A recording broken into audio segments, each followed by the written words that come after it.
like a stone dropped on a still lake. Reverberations go on endlessly from the point of touch, the point of contact, the point of memory, the point of experience.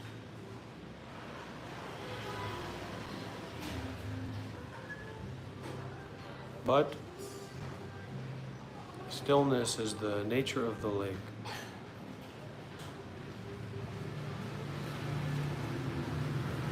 So this way is not learning to figure out the reverberations or the thoughts or the experiences, but to recognize the stillness.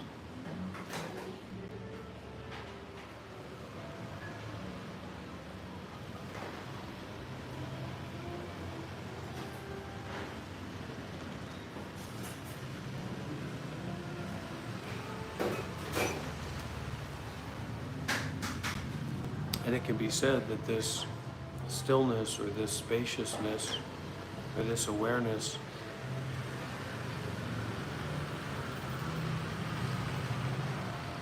is more like our true self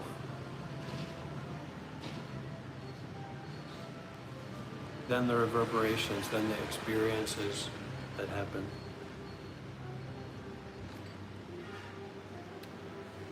That have happened, that are happening, that will happen in the future.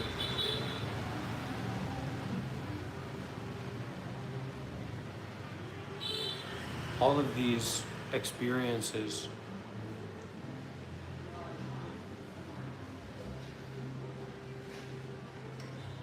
just like cosmic dust in eternal space, in endless space.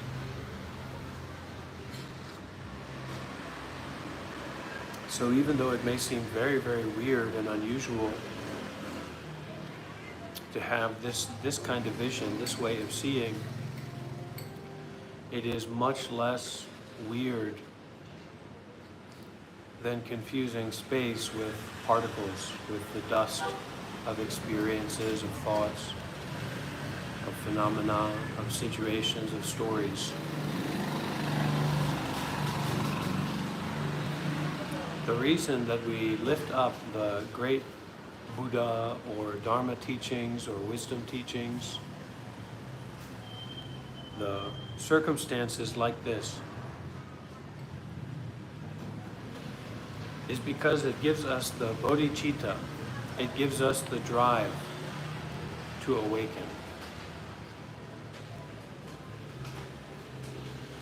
It gives us our teeth back to take a bite, to get a hold of reality.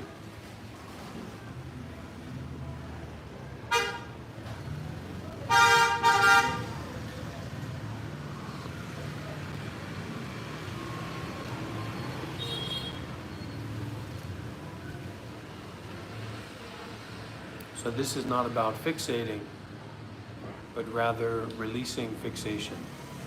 Not about grasping, but rather releasing grasping.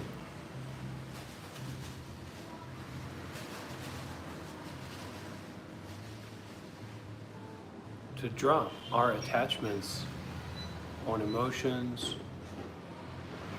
to drop our attachments on the ways that we think about ourselves or the ways that we think about the world.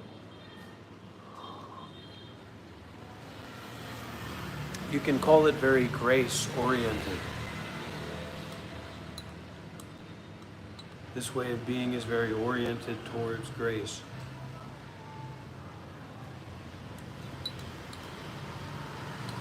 Grace here is a kind of unlimited release, unlimited forgiveness, unlimited resolution that's applied to whatever arises.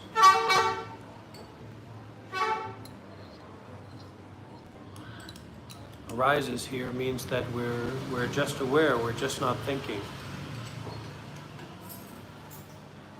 And then thoughts arise, experiences arise, phenomena arise, difficult emotions arise.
Because we find ourselves in these situations where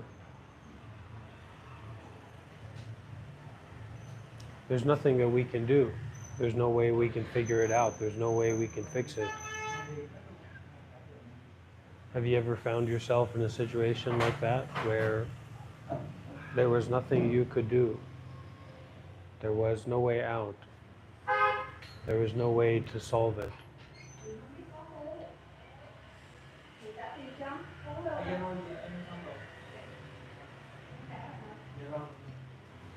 And so the problem is not in that difficult situation, because there's difficulty everywhere.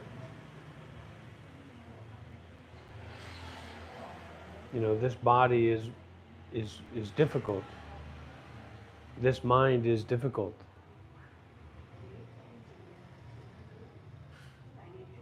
This life is difficult. This life is a big problem.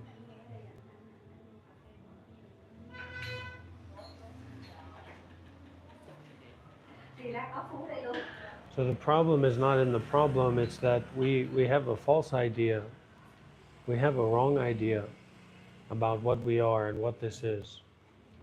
We have a wrong vision, a wrong way of looking at this.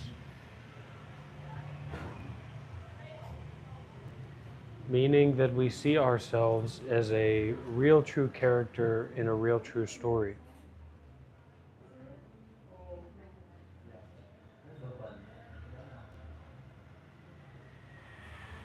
We're identified with the past experiences. We're identified with future possible experiences. And it's actually not even the past experiences that we're identified with, but it's our idea about what we call the past in the present.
Because regardless of what happens to,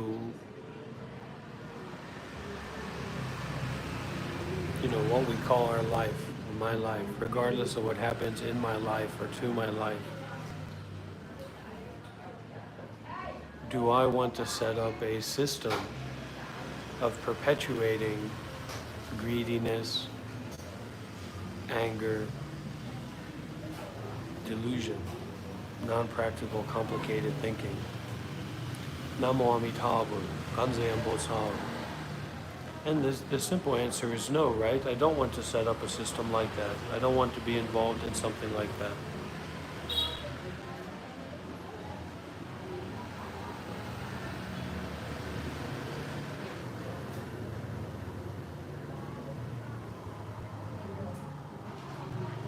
So we're taking back, this is a way of taking back our right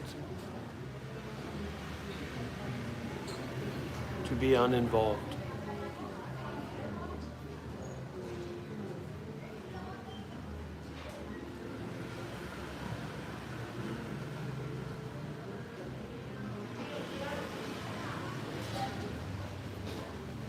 But not in the way that it's about being good or bad. Not in the way that it's about being right or wrong, or positive or negative.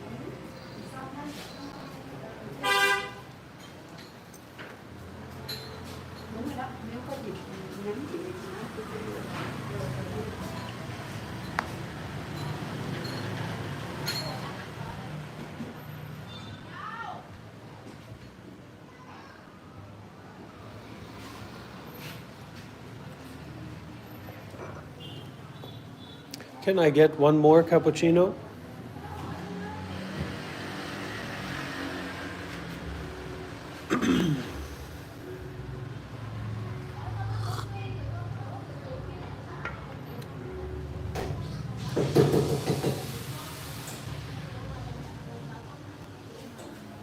Yeah, you can definitely heal. This is the way, this way of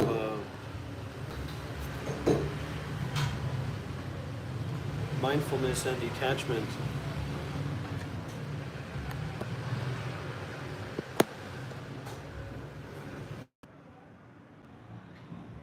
or being aware of things without attaching to things,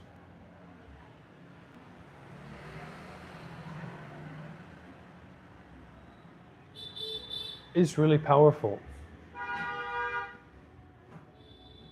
But to access that power, we have to be able to see through appearances. And the biggest appearance that we have to see through, or that we're working to see through here, is our self-identity.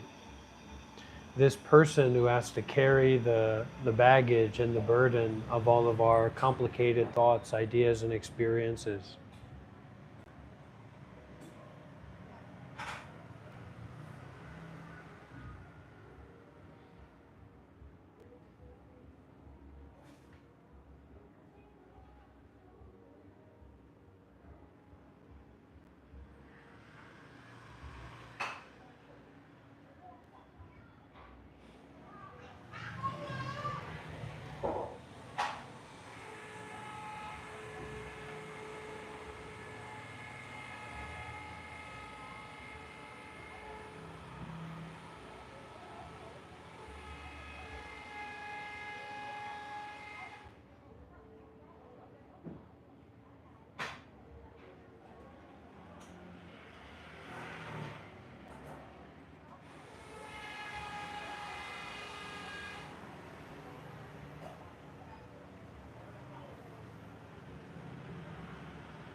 Detachment is kind of like unconditional love.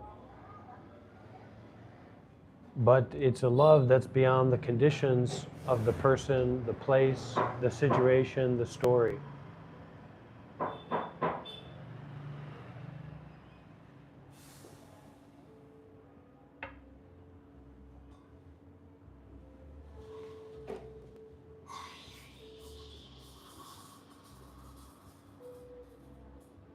Maybe we can have some of the people who are here tuning in, they can introduce themselves.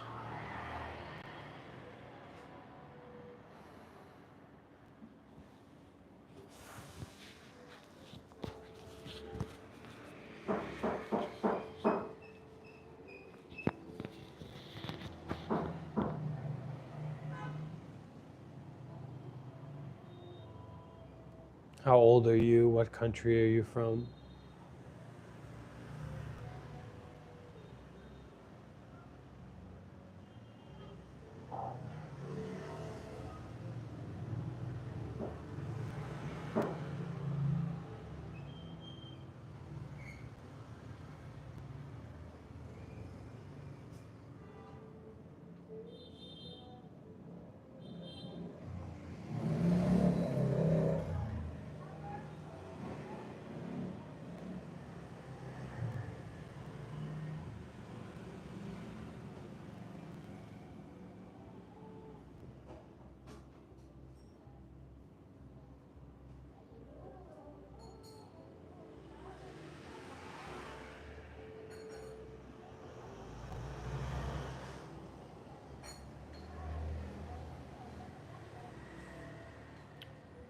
Thank you.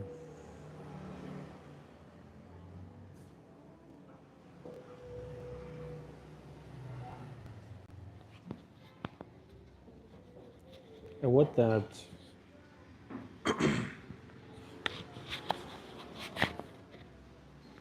really tends to mean, the journey of 1,000 miles begins with a single step. It's not so much about the destination that we're getting to, but how we step out of the swamp that we're currently in. Because when you're currently in a swamp of your suffering, of your complicated thinking, of your worry,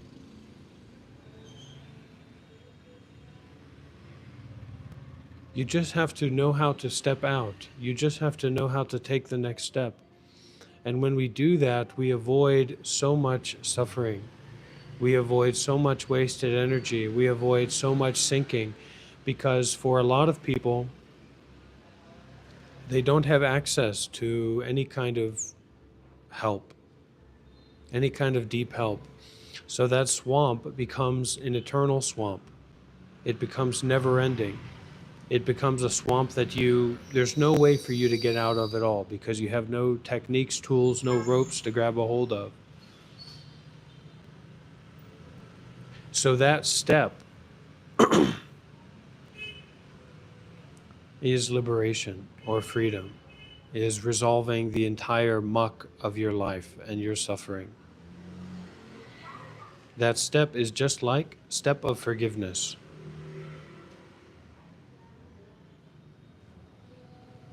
To just get up and go and start walking. Doesn't matter where you're walking to. To get in motion.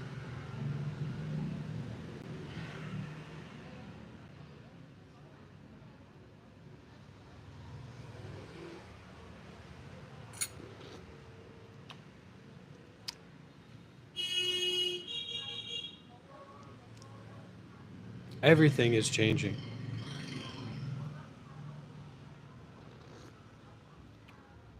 And we can't carry around our mistakes with us, because our mistakes are illusions in the same way that our successes are. So if we're thinking about, I want to be a spiritually developed person or an enlightened person, so I have to make sure to not make any mistakes, not hold on to any negative habits or things about myself. I have to be beyond that, right? Just as much as that is true, the other side of the coin is also true. Not to hold on to and not to fixate on the positive qualities, the successes that you make. You can appreciate it, but not to hold on to it. Not to hold on to the understanding that you currently have.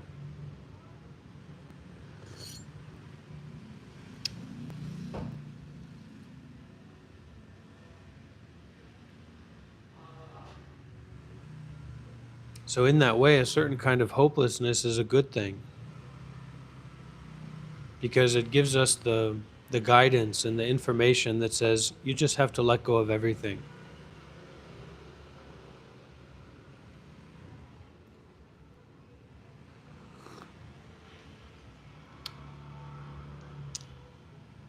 Well, you can also call it like directionless. The goal of enlightenment is directionless. You might want to say it that way.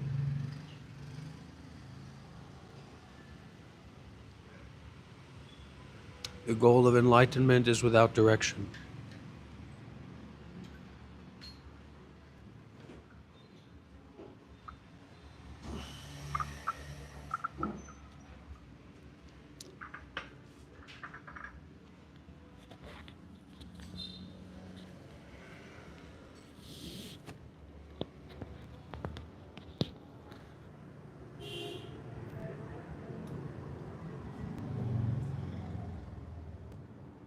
There are many, many different teachings, many, many different approaches. There are higher teachings and there are lower teachings. But the teachings that are really relevant are the ones that you can make use of here and now. So finding something that you can make use of here and now is just as practical as finding a toilet that you can use when you really have to go to the bathroom.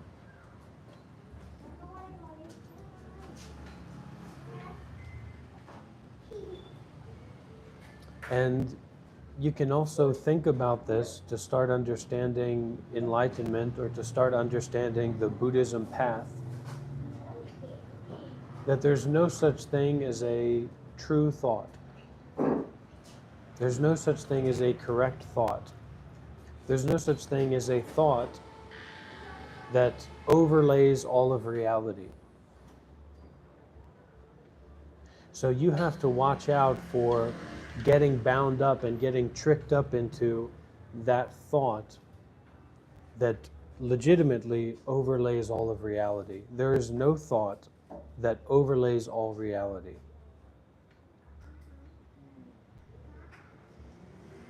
Just like there's no thing that can fill up space.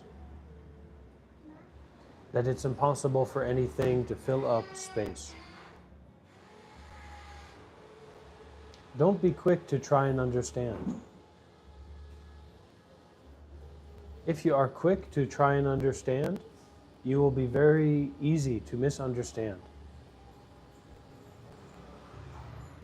Because this way of understanding is not about slow or quick. It's not about past or future. It's not about an identity or a person that has come into understanding this. That's why it is this kind of understanding.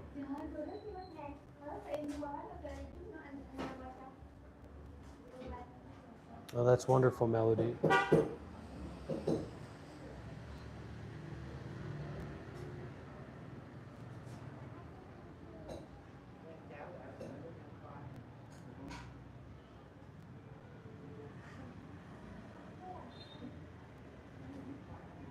But Christopher, that's what we're talking about. We're talking about what it's not.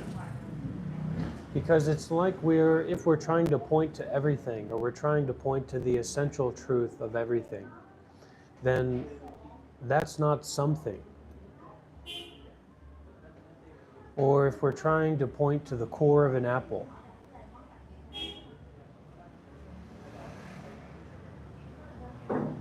it may be easier to say what the core of the apple is not. So the core of the apple is not the skin. The core of the apple is not the meat.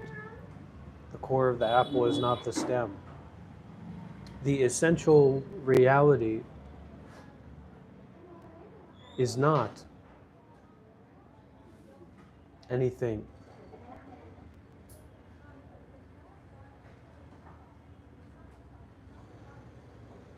And this is not about believing anybody.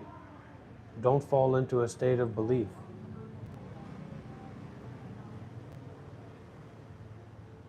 This is not about believing anything.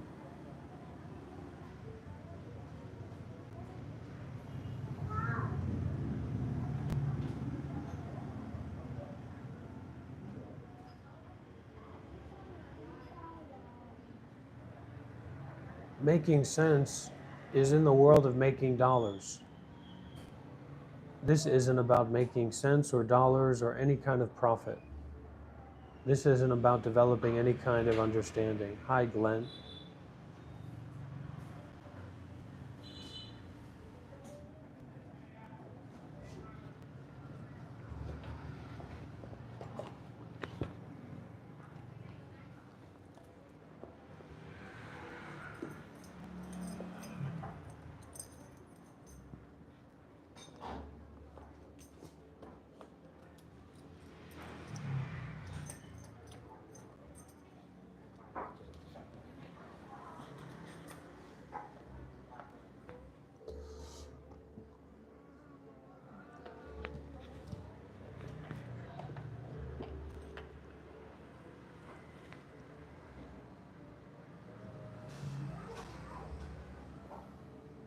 All that we have to have faith in is cause and effect, the reality of cause and effect.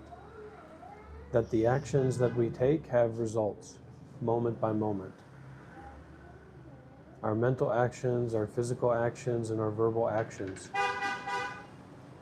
That gives us a certain kind of position or a certain posture to begin approaching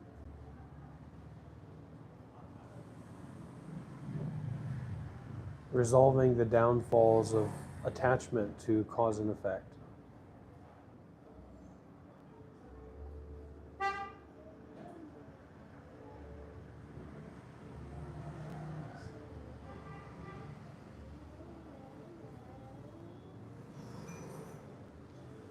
Yeah, I'm thinking about visiting Nepal because the way of meditation that I've been practicing recently is actually is very helpful to be in the high altitude and to have the wide open skies. I mean, look, think about it like this. You lived a perfect life. You were a good boy, you were a good girl, and you trained very seriously in the physical arts. And you became extremely wealthy, extremely successful. You never really got sick. You never really had any injuries. You never had any major difficulties in your life. You've reached success and you've skated there for a long, long time. For that person, everything will fall apart. Their entire lives, their entire identity, their body that they've worked so hard to train and develop. And it's the same with the mind. So this isn't about accumulating and developing something. Accumulation and development is moment by moment, in the here and in the now. So this is the path of walking in liberty that is free from accumulations and free from development. What this is about, this way of meditation, is not about developing anything.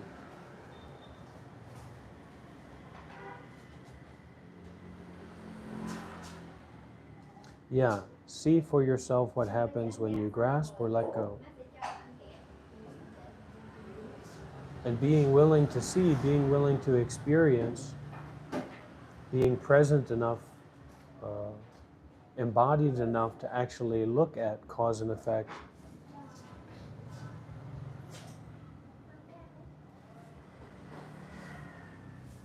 It's very important.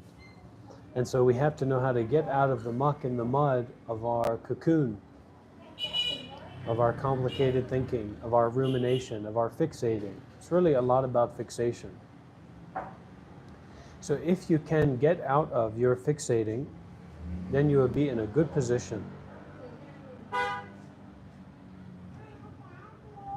to see through the kind of false truth of fixation.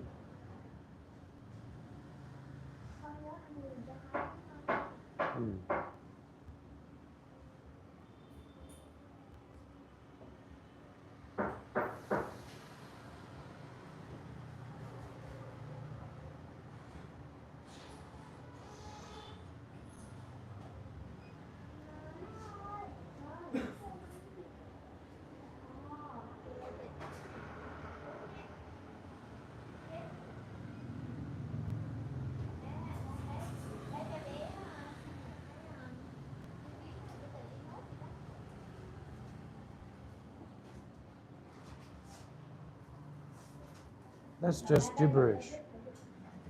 So we should try to take this very, very seriously.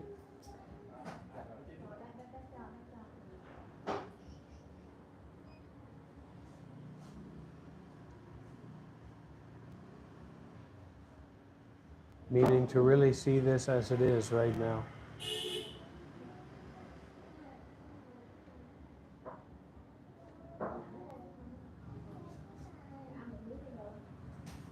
Not through thinking about things, but through experiencing. So if you apply that to the book analogy, it's like actually reading the book rather than just looking at the cover and making a judgment about it.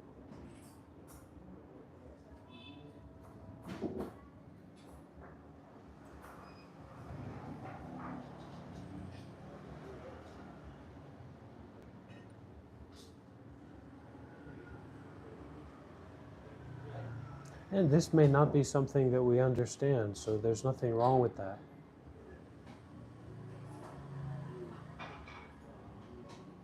There's nothing wrong with not understanding what's going on in our own mind. There's nothing wrong with not understanding what's going on in the world. There's nothing wrong with not understanding this experience. It's okay to not understand. Actually, we'd be much better off if we were more open to not understanding.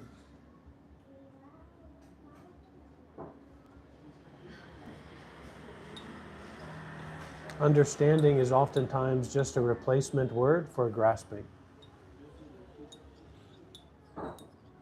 I understand this can oftentimes just mean I'm grasping onto this.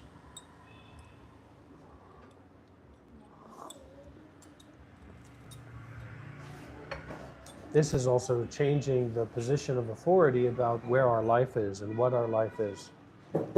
From basically a movie or a TV show or a moment by moment fixation on different elements, different thoughts, different colors, different experiences, different aspects of what's going on,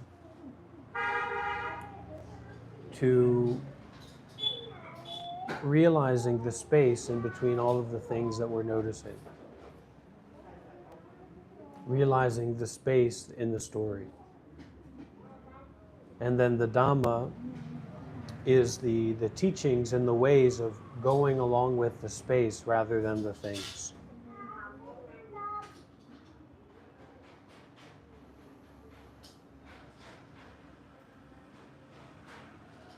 Well, Zorak, just be open to it. And to be open to that experience, be open to this experience.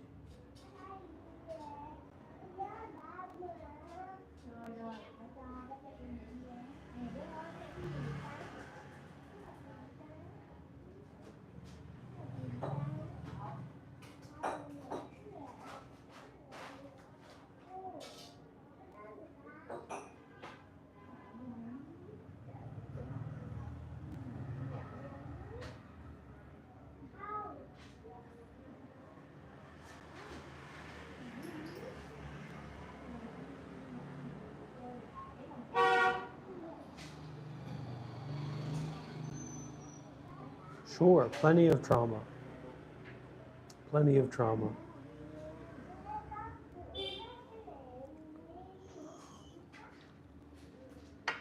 And it's not just the trauma of the past, but actually learning to re-traumatize ourselves. And so you can also call this path the path of unlearning re-traumatization. Because our identity becomes fixated on that trauma. Our identity becomes about that trauma. It becomes like a knot. Just like how an injury that you get when you are very young physically, that can totally just decide the development of your body from that point on. And so the mental trauma is also similar to that. And the way to deal with that, the way that I deal with that, is that I see myself in a way that's bigger than my trauma and my reaction to my trauma, or my way of re-traumatizing myself. And I take refuge in that bigger picture. Passed down trauma, yeah, not just trauma that we know about, but intergenerational trauma as well. That's why when they talk about, someone's, their possibility to get addicted, they look at the family's history of patterns of addiction. That's not just genetic, but it's actually intergenerational trauma. So it is interwoven with the genetics.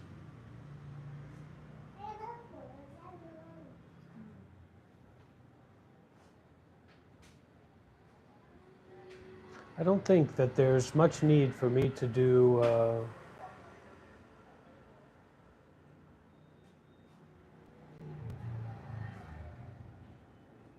anything special right now. I don't think that there's any big need for me to understand what's happening right now, and that's such a great relief.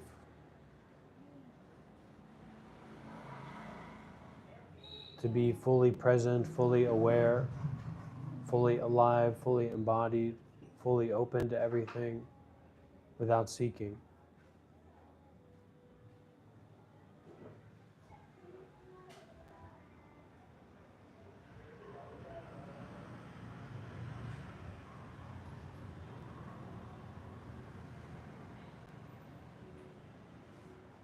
Well, this kind of meditation is not really meditation.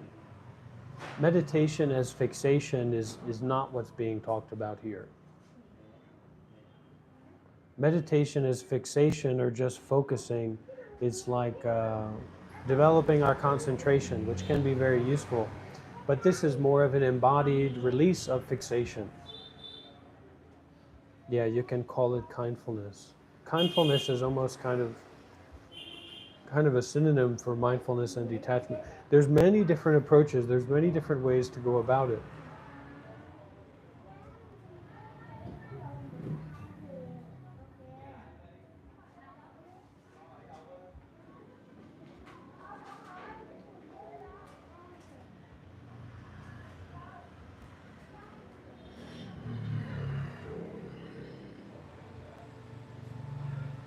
Well, we don't need everyone individually to have the tools. Because we can collaborate, cooperate, we can work together in this kind of limitless way, right? This big way. So this is like a limitless live stream. Anyone can come in here and insult me. There's no schedule, there's no expectation, there's no cost. So accessing this limitlessness of a collaboration and cooperation and capacity to re-engage is another point of refuge.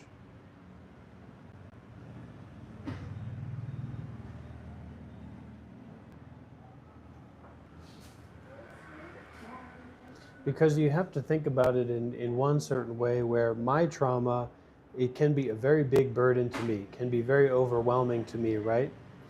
But with my training or with my experience, it would be very difficult for another person's trauma if they were sharing that with me or, you know, exchanging that energy with me. It probably wouldn't be too big of a deal. Wouldn't be a big problem for me. Because I know my true self, or I know my real self, right? And so this kind of collaboration and cooperation, communication, gives us the opening for direct connection, for relationships that are built on kindfulness or deep listening, or this kind of establishing trust. And so for the teacher or the guru or the example, right, the practicing example, um, we can build trust with that as practical, but we're really, the intention or the bigger picture is building trust with this real nature or mind essence or absolute truth. You know, building trust with the deathless without fear.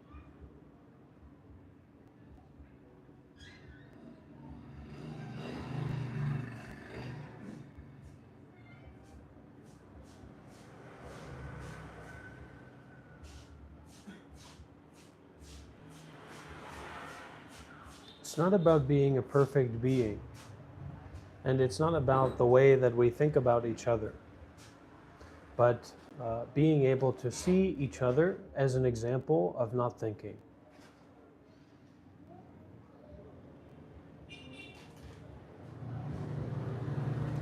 Because the heart isn't thinking, the gut isn't thinking, the body is thoughtless. So we're reconnecting with the thoughtless body, and we're dropping importance given to the dream machine, which we're calling the mind, but it's actually just ignorance and attachment perpetuating itself. This field of grasping and attaching moment by moment.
And so we fall back again and again and again into our conceptual thinking.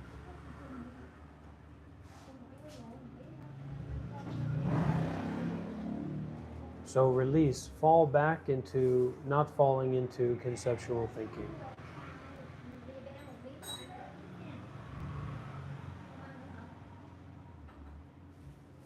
Not reactive in any way, just beyond reactivity.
So we can meet each other in the ethereal plane of mindfulness without attachment.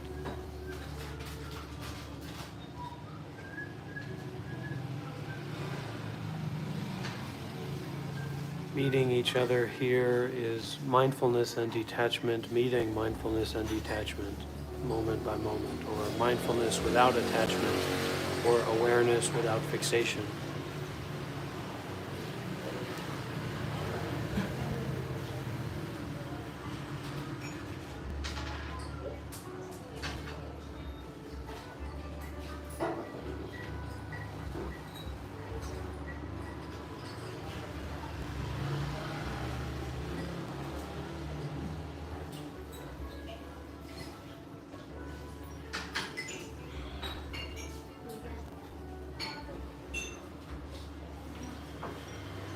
You can see it as just looking at what's happening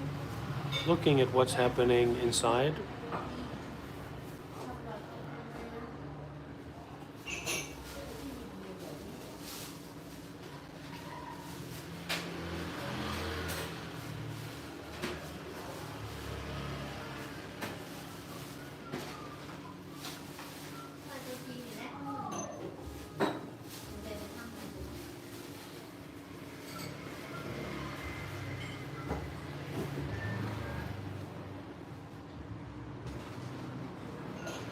Because in some subtle way or in some fundamental way, we're conditioned to believe that this is in some way about ourselves, that this in some way relates to ourselves, our personal identity, or someone else's personal identity.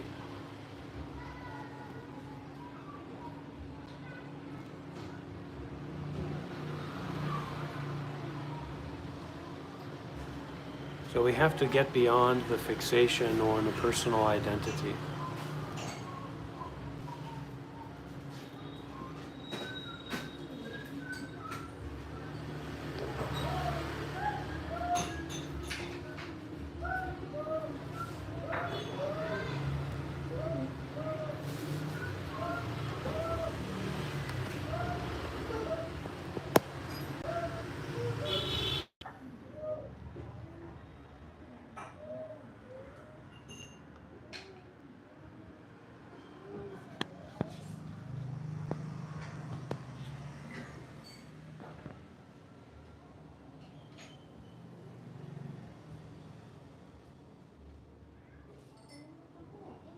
When some people get really angry or really greedy or really delusional, and here is having a lot of dualistic thoughts about judgments or self and other, or just conceiving, just nonstop thinking.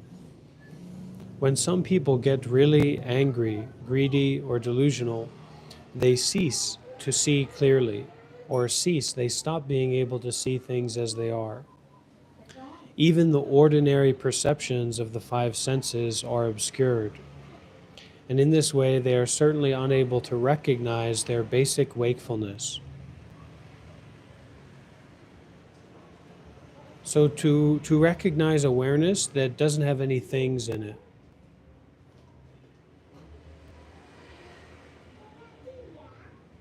It's like seeing without seeing objects that are seen. Like that's a chair, that's a phone, that's a cappuccino cup, etc.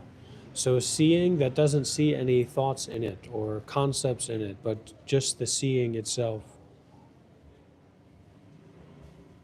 And this seeing the seeing is like to recognize our basic wakefulness or our basic awareness, the basic transparency of life as it is, reality as it is, without the necessity to keep thinking.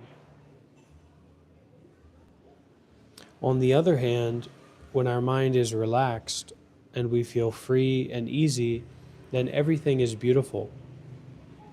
This whole world is nice and pleasant, flowers look pretty, it feels good to be with friends, and food tastes delicious. But when our mind is agitated and disturbed, everything feels wrong. Our best friend is annoying, beautiful things look ugly, and we have no appetite. If we are sitting down, we want to be somewhere else. When going somewhere else, we want to sit down quietly. At night, we cannot sleep. At that point, we are actually a little bit crazy. This is a mild form of insanity. What is making us crazy? It is the manifestations of our own disturbing emotions, karma, and obscurations. Wouldn't it be better to just rest in the natural state in which emptiness and cognizance are a unity? So the way of the Dhamma, the way of the Buddha, the way of anything that's concerned with not being caught up in thinking, not being caught up in things, not being caught up in the identity of a self, is really just a wouldn't it be better? Wouldn't it be better to just rest in the natural state in which emptiness, so that is like the emptiness of all the objects that are seen, right? The emptiness of all the sounds that are heard. That's emptiness and cognizance, because there is an awareness there, even though all of those objects are empty. So we can see in a way where we look at this, that's a coffee cup, this is a purple scarf, those are glasses, that's wood, this guy is so and such, etc. Or we can see in this way of just seeing. So there's no thoughts being applied to what is seen. There's no objectifications being applied to the different aspects of awareness of what's seen. So wouldn't it be better to just rest in the natural state in which emptiness or objectlessness and cognizance or presence, awareness, basic wakefulness are a unity? So we must decide on one point. The natural state is totally free from any mental constructs, whether good or bad, special or ordinary. It is perfectly empty. So the natural state is perfectly empty.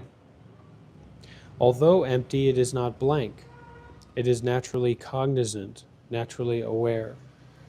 This state of the unity of emptiness and awareness is the natural state of the ground luminosity. It is called the luminosity of Dharmata, and is what is known by a qualified master during the pointing out instruction. He says, that's it, and we may recognize it. But simply having recognized it is not sufficient. We must also be totally free from any doubt about it. That is what is meant by deciding on one point. So, diminishing or releasing or unaffiliating ourselves with the doubt about natural emptiness, natural awareness, reality as it is. So this is the light breaking through the obscuration or the boundary of the story, of the identity, of the narrative, of the construct of time and space and objects and situations and our trauma, etc. Having resolved your experience to be, so having resolved, having made this resolution or developed this understanding that your experience, your basic experience, or your basic nature, your fundamental experience is just the basic wakefulness, beyond any doubt, then the process is this training in confidence in liberation. But for many of us, we cannot receive the pointing out instructions because our obscurations are too great, or our worldly life difficulties are too great, our confusions are too great. So at that point, at that time, we may have to do try many different ways of making merits or making blessings or doing good deeds or doing prostrations, right? Of different avenues of self-sacrifice. Kind of like the person who finally decides they want to go for a walk, but they've become so heavy, they've become so fat, so overloaded, that they cannot get up and go for a walk. So they have to stop eating for a particular amount of time. They have to move their arms and legs around in a laying position for some time before they can be fit enough to now go out and see the sunshine. But then, even though we can receive the pointing out, even though we can get the point,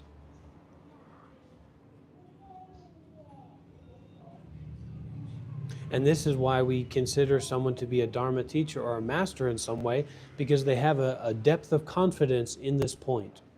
And that tends to flesh out or express itself through how they live their lives. But that's not what it actually is. It's the moment-to-moment mind essence that is expressing itself and shining through your own obscurations, your own boundaries, your own blockages, your own muck, the mud. The light is getting down through the mud. And your eyes kind of glimpse open a little bit. But remembering that this isn't about a dualistic spectrum of time and situations and people and experiences and like going on a journey, but it's a present moment muck. It's a present moment fogginess. It's a present moment obscuration that the light is now shining through, shimmering through, blazing through. And so I recently had a call with another practitioner who's very some kind of hermit and very Dzogchen, very Tibetan, these kind of teachings, that's what we're kind of looking at right now. And even though I don't consider that person to be, some kind of enlightened guru or this very high status or something like that, I don't consider that. But just that time spending to call with them and communicate with them And because they've given so much to the practice and to the development and this cultivation, I could share with them some of my experiences, and just that resonance allowed me to tune in to that light coming through the muck, right? That light of basic wakefulness, or that light of empty luminosity shining through any obscurations or complicated thinking or identity that had been firmed up or builded up to that point. You see what I'm saying? So that's why we appreciate the Dhamma teachers, or the people who shine that light. And it's not something to be intellectually understood, because these Dhamma teachers are people who can express that light, are not necessarily academic. They may not necessarily be invested in convincing you about anything or explaining anything to you. It's a resonance, right? It's a heart opening, it's a shining, it's a something that you actually experience of the muck and the mud of your life up until that point being seen through. Not intellectually, but experientially. You can feel the energy or not. So once you possess the confidence of the view, then no matter what scholars or other people say, even if Buddhas and Bodhisattvas appear and say, you are wrong, you are confused, you are still mistaken, there will be no basis for bewilderment, because you already experienced the natural state of things, the ultimate truth right at that moment. You have gained total confidence. So this is the way that is not, it doesn't have anything to do with our intellectual cognizing or conception or understanding. It's not intellectual in any way. It's not theoretical in any way. So this is the confidence of the view. We can say the confidence of the view of not someone, not something, not some place, not some time, not some situation, not some experience. And this is quite remarkable, because people who do not know about this cannot discuss it. It's totally unreachable.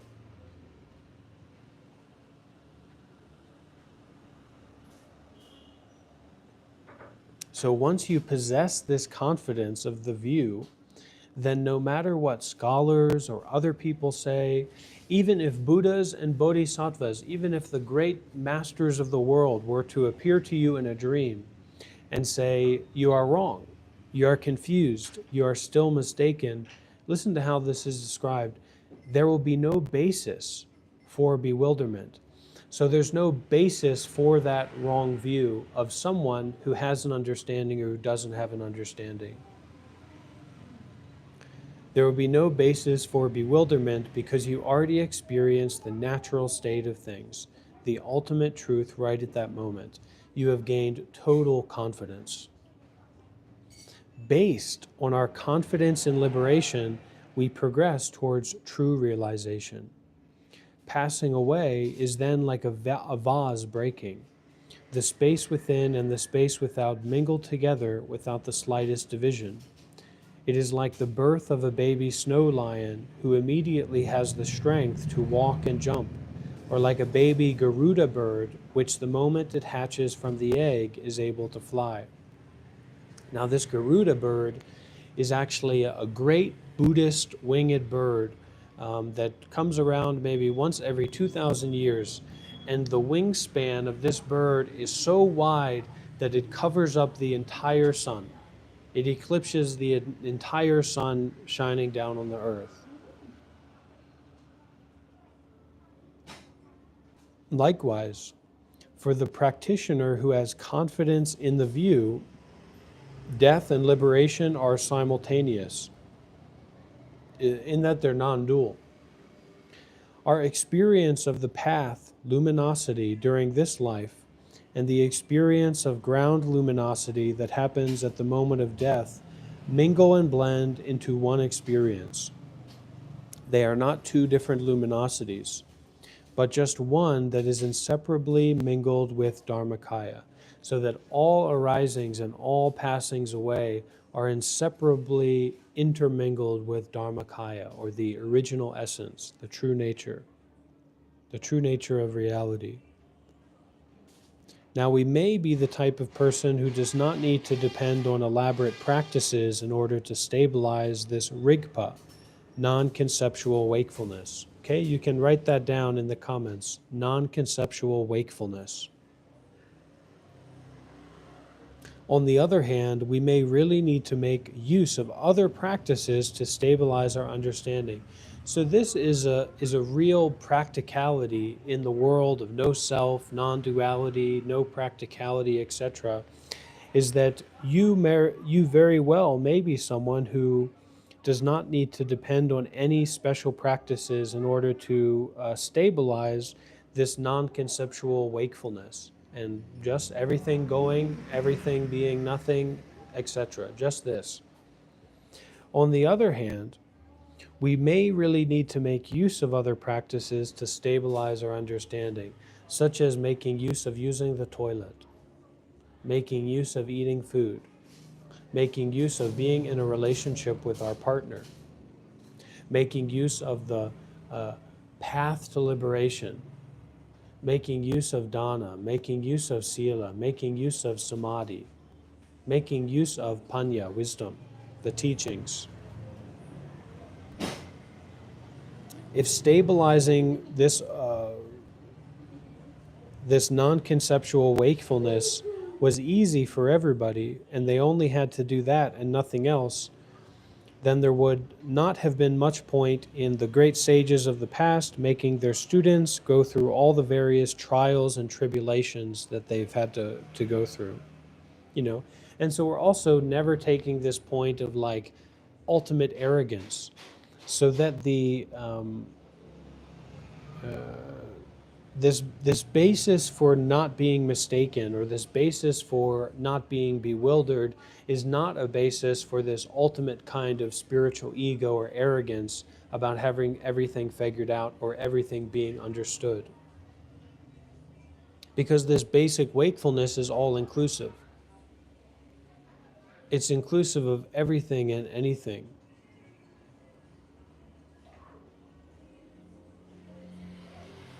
The key point is that if one can recognize this basic wakefulness directly, it is fine.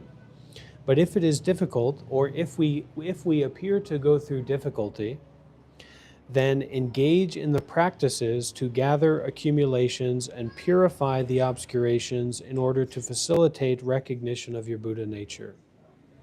Right? So cultivating in meditation, doing the wonderful practices, doing the meritorious activities, so to gather these accumulations and use these accumulations to purify the obscurations.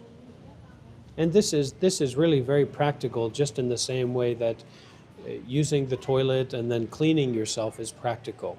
So it's not something special. And if we draw this this dualistic line between spiritual practices and daily life, or the way that it just is, it's just all dualisms. And this is a non-duality that is so inclusive that it's inclusive of duality and non-duality, because there's no such thing as duality or non-duality. Everything is in and arising from basic wakefulness. As bad as it is, as good as it is, as not special as it is, as much as it sounds this way or as much as it sounds that way, it is all arising from this basic wakefulness, or this empty cognizance, without a doubt.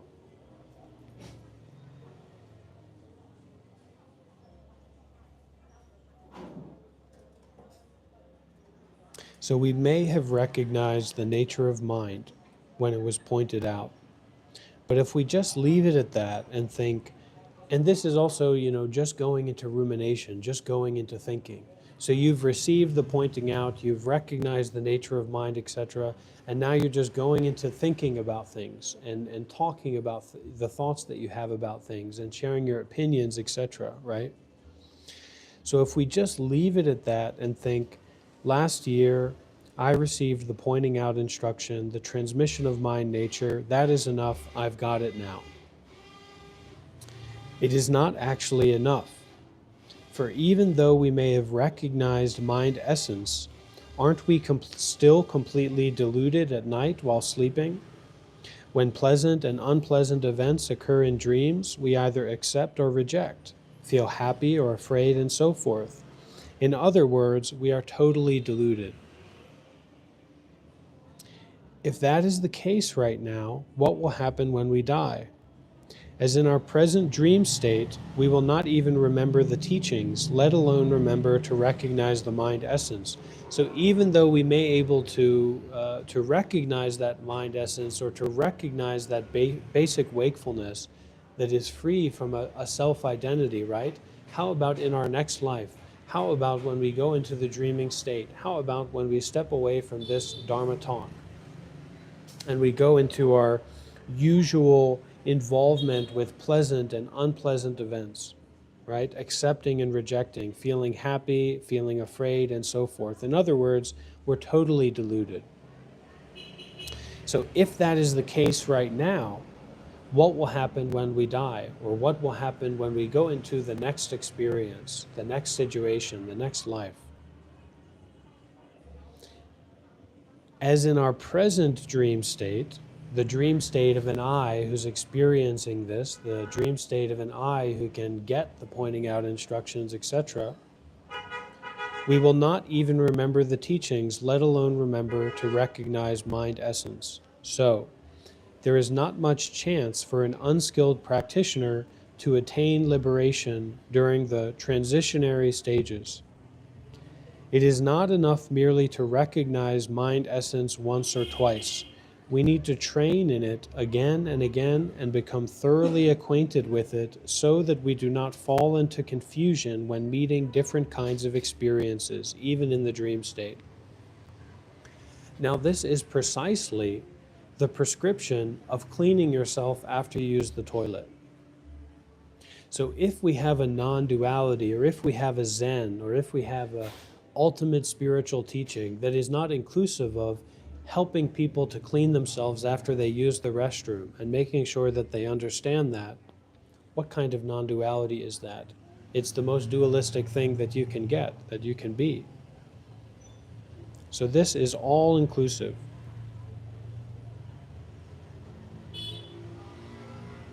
So we need to train in it again and again and become thoroughly acquainted with it so that we do not fall into confusion when meeting different kinds of experiences, even in the dream state. So this is about basic wakefulness that does not fall into confusion, and recognizing that and acquainting ourselves with that which cannot and does not fall into any kind of confusion, which is just a basic wakefulness, an empty, luminous awareness. At present, our days and nights are for the most part spent holding on to a sense of solid reality. We think that things are permanent when they are not, that conditioned existence is happiness when it is not, that impure phenomena are pure when they are not, that there is a true ego when actually there is not. There's no true ego. Never has been, never will be. Nobody else has one. You don't have one. It's just the dream of confusion. It's just the dream of thinking. It doesn't exist, it never has, it never will. Nobody knows what's going on inside here. Nobody knows what's going on inside there. Nobody ever will. When you've got a stomach ache, you can't share it with anybody.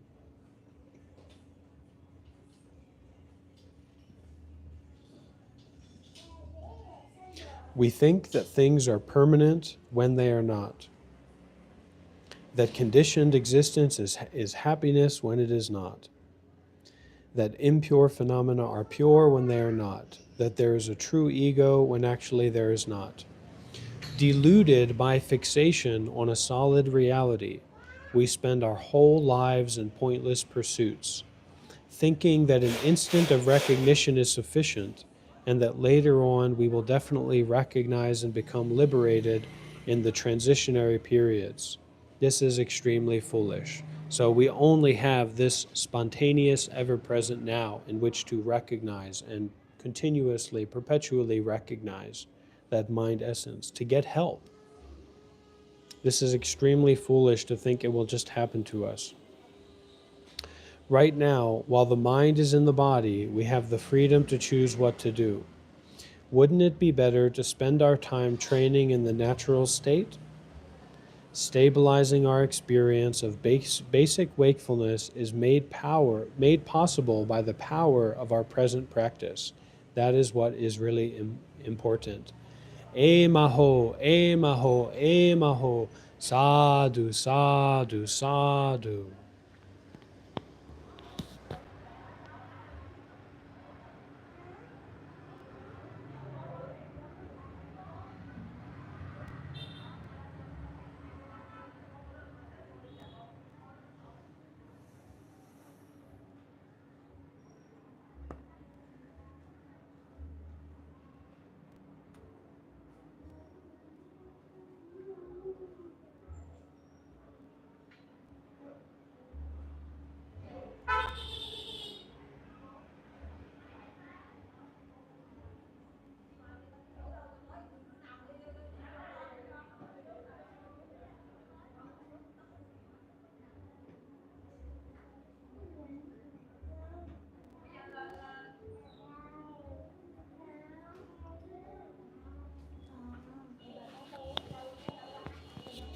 So really, these are kind of wise and compassionate encouragements from the highly realized practitioner. Wise and compassionate, not for any kind of personal gain, but to support and facilitate the ending of gain and loss for the apparent individuals in the most skillful way possible.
Okay,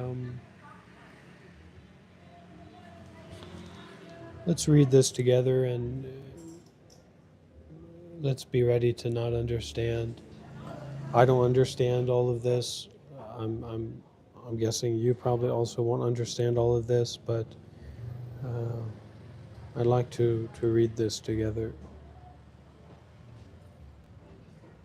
And remember, there's a general Buddhist context that we're working with, and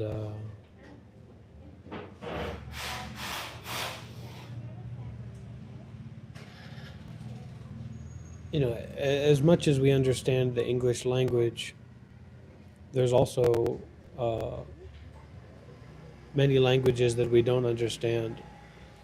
But who who made this declaration that we can't listen to languages that we don't understand?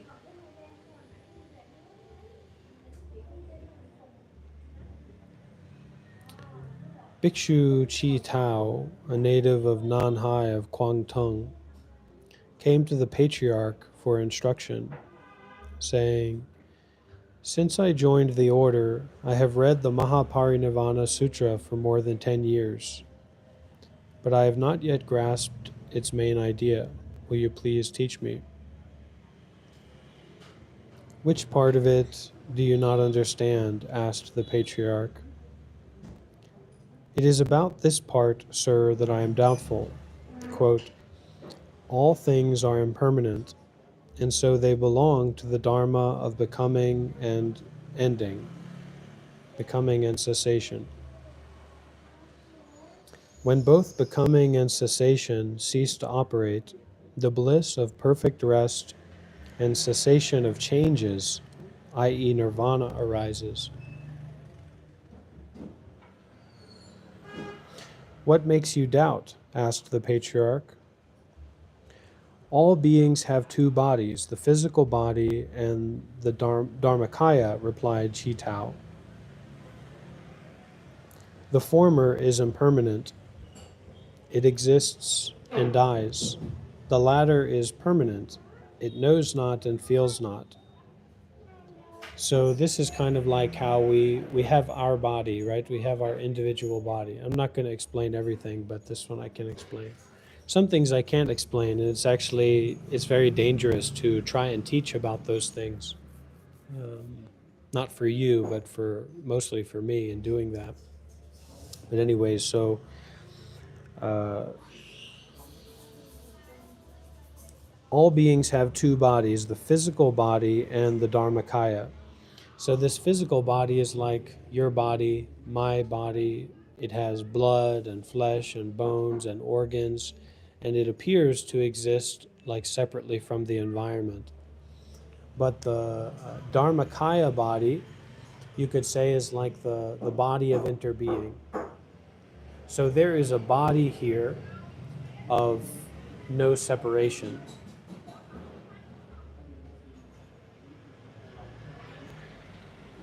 Right? There's a body here where there's no such thing as permanent things, where everything inter is.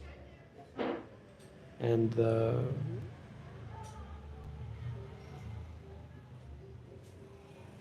Chi Tao here is describing it, says the former is impermanent. So this, your physical body, and even the appearance or the idea of the physical body as existing in a particular kind of way, as being separate from the environment, is impermanent. But this latter body, this body of interbeing, or this body of everything as it is, it knows not and feels not.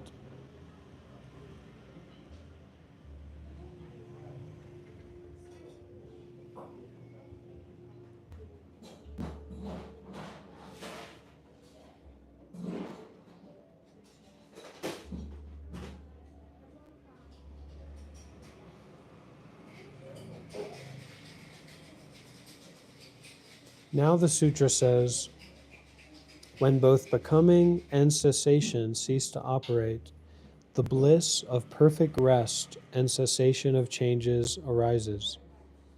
I do not know which body ceases to exist and which body enjoys the bliss.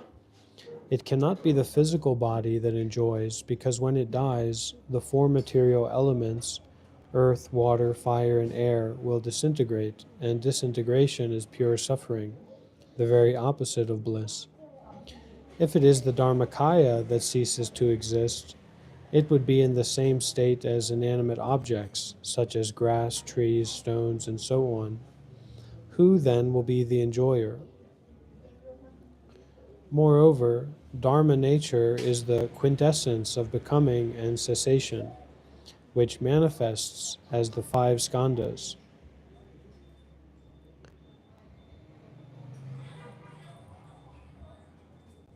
That is to say, with one quintessence, there are five functions. The process of becoming and cessation is everlasting. When function or operation arises from the quintessence, it becomes. When the operation or function is absorbed back into the quintessence, it ceases to exist. If reincarnation is admitted, then there would be no cessation of changes, as in the case of sentient beings. If reincarnation is out of the question, then things will remain forever in a state of lifeless quintessence, like inanimate objects. If this is so, then under the limitations and restrictions of nirvana, even existence will be impossible to all beings. What enjoyment could there be? So this is extremely high-minded.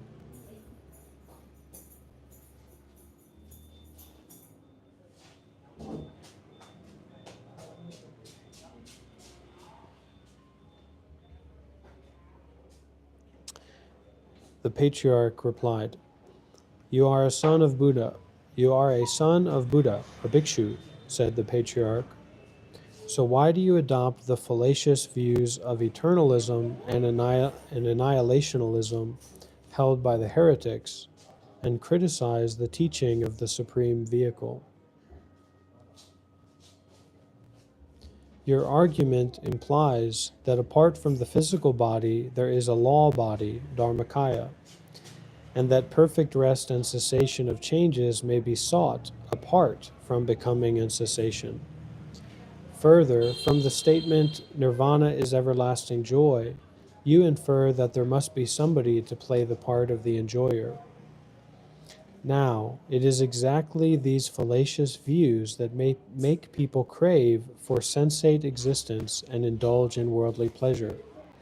It is for these people, the victims of ignorance, who identify the union of the five skandhas as the self, and regard all other things as not self, literally outer sense objects, who crave for individual existence and have an aversion to death, who drift about in the whirlpool of life and death without realizing the hollowness of mundane existence, which is only a dream or an illusion, who commit themselves to unnecessary suffering by binding themselves to the wheel of rebirth, who mistake the state of everlasting joy of nirvana for a mode of suffering, and who are always after sensual pleasure.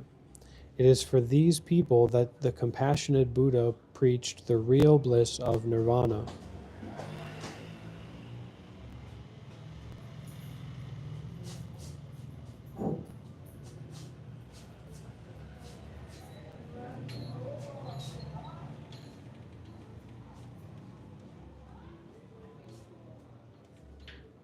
The utter danger of trying to understand, being someone who's trying to understand.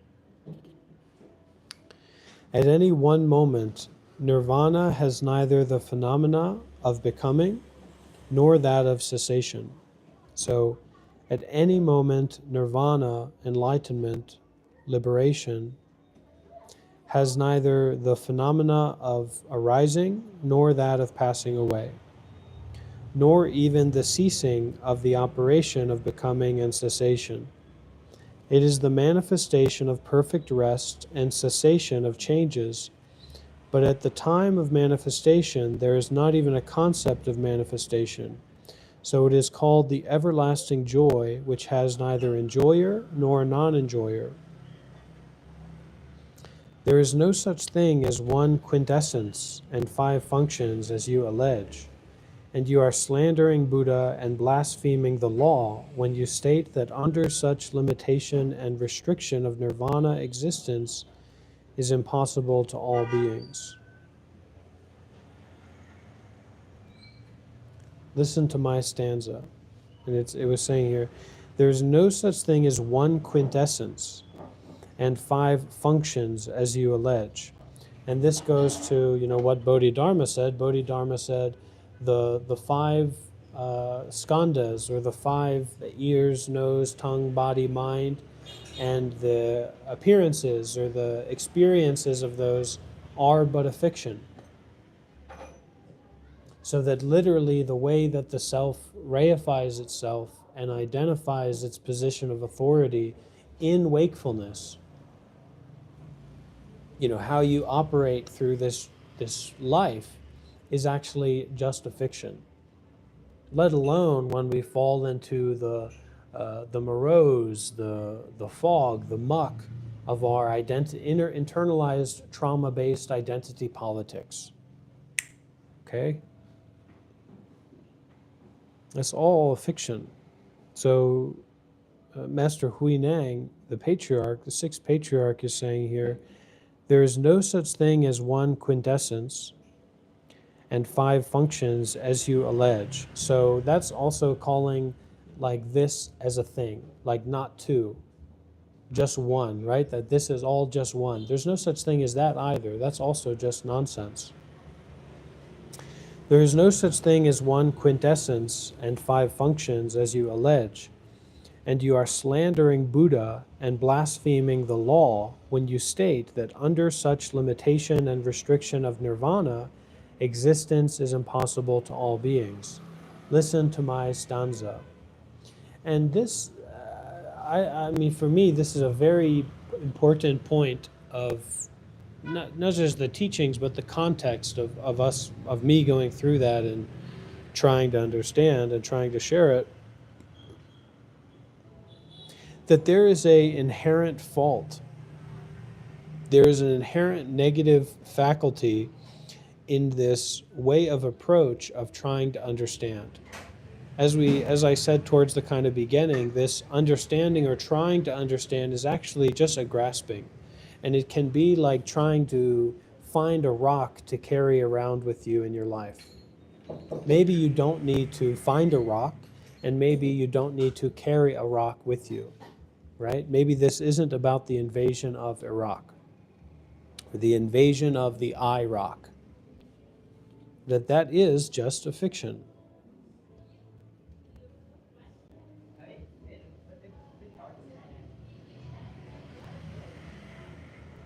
So please, let's listen to the 6th patriarch stanza. The fear of missing out is a big one, and it's not reliable. We have to learn that the FOMO is BS. What we're actually think that we're missing out on, that we want to go and try to get, is just suffering. Just a lot of suffering.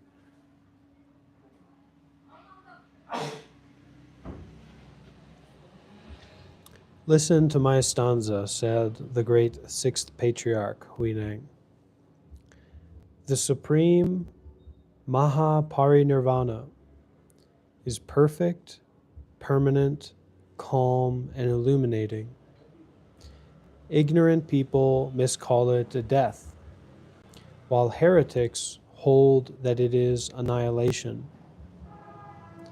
Those who belong to the Shravaka vehicle or the Pratyeka Buddha vehicle regard it as non-action. All these are mere intellectual speculations and form the basis of the 62 fallacious views. Since they are mere fictitious names invented for the occasion, they have nothing to do with the absolute truth. Only those of supereminent mind can understand thoroughly what nirvana is and take up the attitude of neither attachment nor indifference toward it. They know that the 5 skandhas and the so-called ego arising from the union of these skandhas, together with all the external objects and forms, and the various phenomena of sound and voice, are equally unreal, like a dream or an illusion. They make no discrimination between a sage and an ordinary woman, nor do they have any arbitrary concept of nirvana. They are above affirmation and negation, and they break the barrier of the past, the present, and the future. They use their sense organs when occasion requires, but the concept of using does not arise. They may particularize on all sorts of things, but the concept of particularization does not arise. Even during the cataclysmic fire at the end of a kalpa, when ocean beds are burned dry, or during the blowing of the catastrophic wind, when one mountain topples on another, the real and everlasting bliss of perfect rest and cessation of changes of nirvana remains in the same state and changes not. Here, I am trying to describe to you something that is ineffable, so that you may get rid of your fallacious views. But if you do not interpret my words literally, you may perhaps learn a wee bit of the meaning of nirvana. Having heard this stanza, Chi Tao was highly enlightened. In a rapturous mood, he made obeisances, and departed.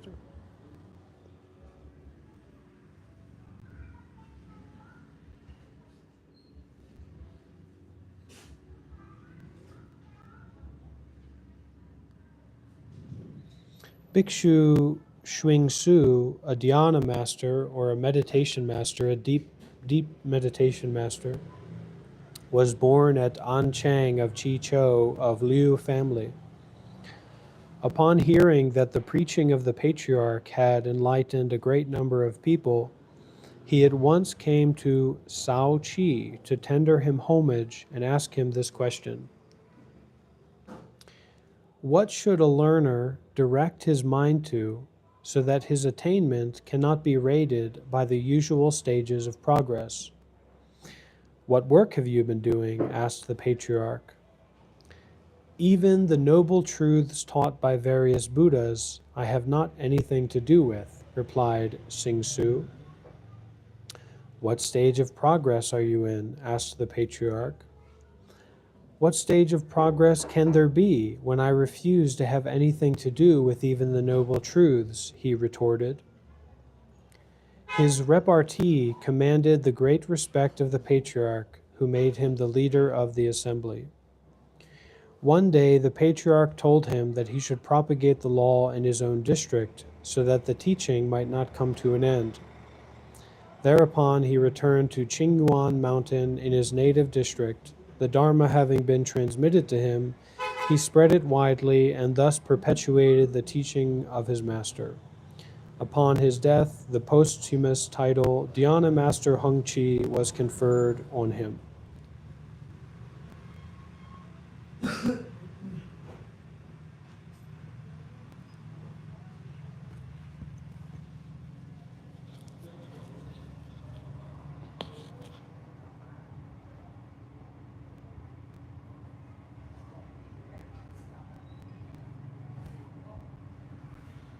Knowing how to exercise restraint is very important.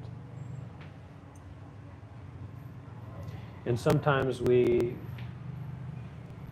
exercise restraint through fasting, through different ways.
Stop giving a fuck.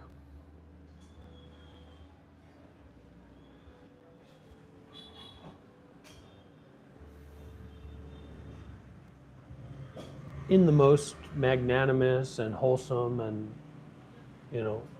kind way. But also don't give any fucks about that either. Or you'll be born as a fox for many, many years. So that's the last thing that we want to do, right? We don't want to be born as a fox.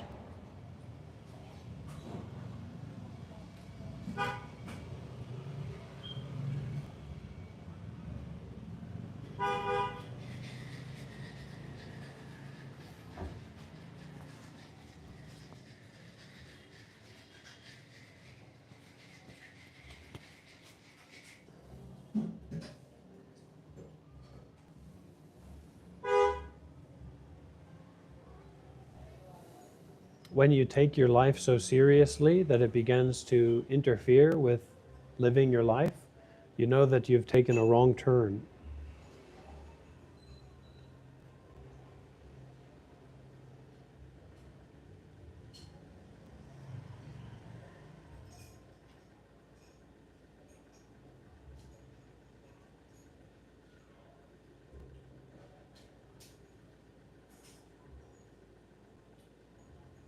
I'll never forget it. One time, a monk in Myanmar, quite a good monk, he recommended me the book, The Subtle Art of Not Giving a Fuck. I never read that book, but you might want to read it.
It's not like you understand your iPhone.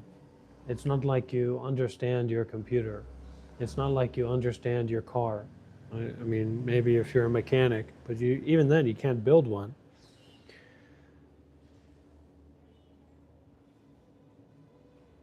So, actionability, practicality, making use of, is not about understanding. 99.9% of people don't understand their phone, and yet they can use it. Don't fixate on understanding. Just make use.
Stop using the chat, everybody.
Bhikshu Huaizhang, a dhyana master, was born of a Tu family in Qinqiao.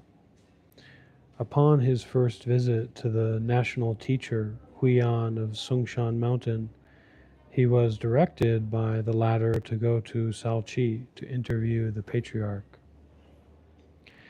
Upon his arrival and after the usual salutation, he was asked by the patriarch whence he came. Where did he come from? From Songshan, he replied. What thing is it that comes? How did it come? Asked the patriarch. To say that it is similar to a certain thing is wrong, he retorted. Is it attainable by training? Asked the patriarch. It is not possible to attain it by training, but it is quite impossible to pollute it, he replied. Thereupon the patriarch exclaimed, it is exactly this unpolluted thing that all Buddhas take good care of it. It is so for you, and it is so for me as well. Patriarch Prajnadhara of India foretold that under your feet a colt would rush forth and trample on the people of the whole world. I need not interpret this oracle too soon, as the answer should be found within your mind.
So a monk quoted the following poem or stanza composed by meditation master Wo Lun.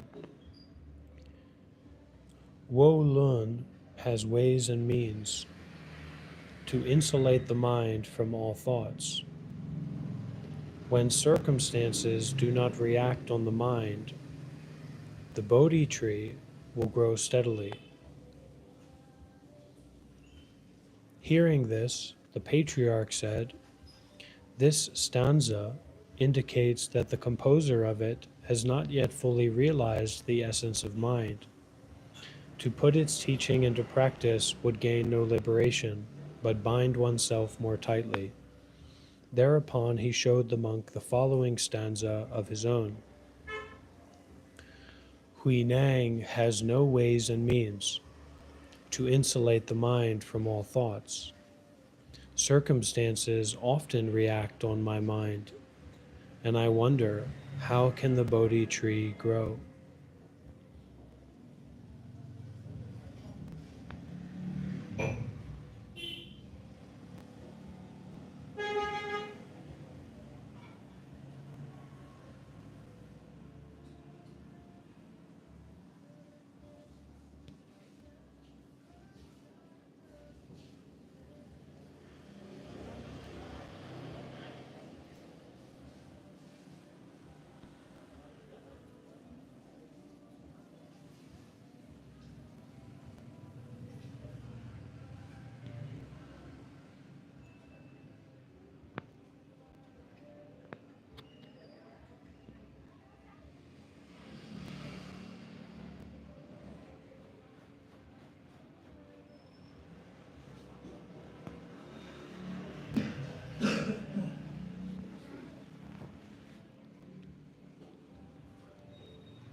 The sudden school and the gradual school.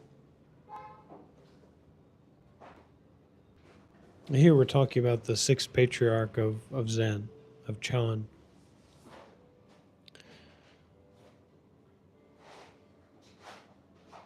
While the patriarch was living in Paolin Monastery, the Grand Master Shen Hui was preaching in Yuchuan Monastery of Qingnan. At that time, the two schools, that of Huineng of the south and Shen Hui of the north, flourished side by side. As the two schools were distinguished from each other by the names of sudden, the south, and gradual, the north, the question of which sect they should follow baffled certain Buddhist scholars of that time. Seeing this, the patriarch addressed the assembly as follows: "So far as the Dharma is concerned, there can be only one school.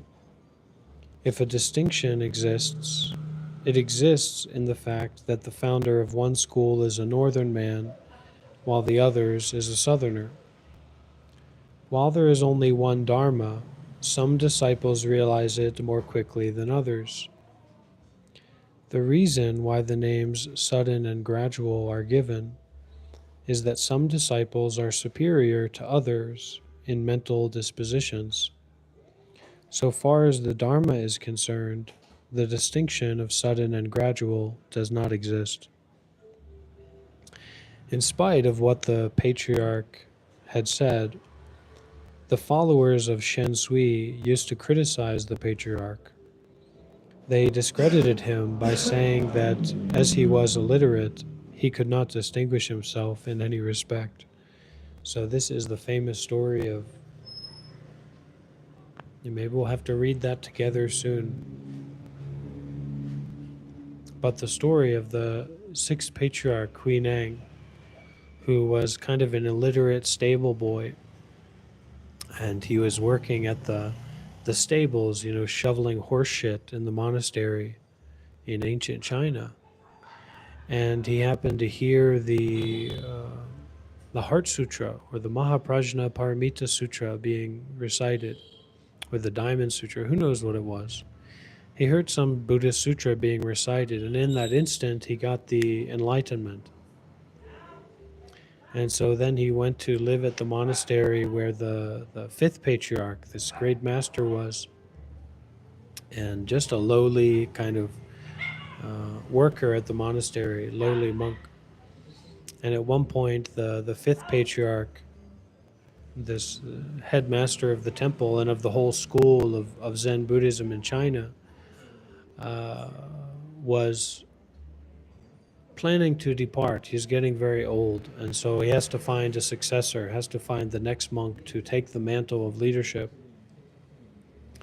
So he creates a kind of competition of whoever can present this poem that will show their enlightenment. Whoever can show their enlightenment, I will pass it on to them. So the head monk of the temple, very well known, and he's kind of expected to take over the mantle after the master passes away, writes this poem about, day by day polishing the mirror of enlightenment. The Bodhi tree will grow, and freedom will be realized. And, that wasn't actually the winning poem. The winning poem came from the Hui Nang, who was this kind of lowly, uneducated, didn't even know how to read. And he got someone to put his poem, his expression of enlightenment, onto the board. And it said something like, there is no mirror, there is no Bodhi tree. To try and get enlightenment is like trying to turn a brick into a mirror by polishing it. It will never work out.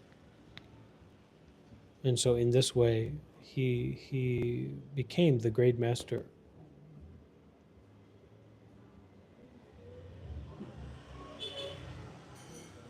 He became the sixth patriarch.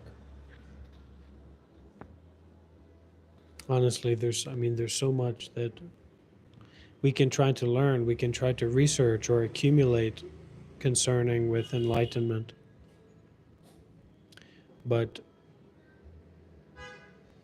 to really be concerned with enlightenment, to really be concerned with how the weather is, to really know the temperature of the water, there's no better way than to get in. And the sudden or the gradual is that you're either tiptoeing into the water or you jump right in.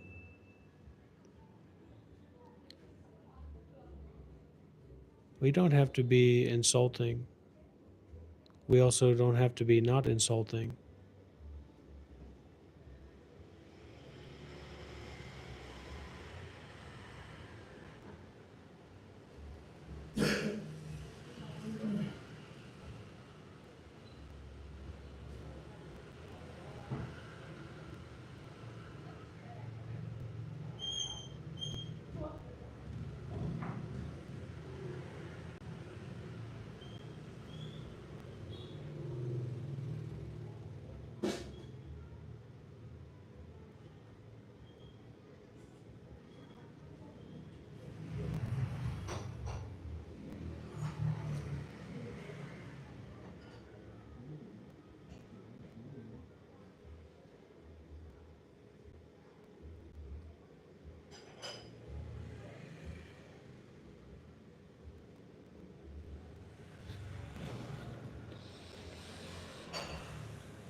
I wish.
Happiness is a cheap substitute for freedom.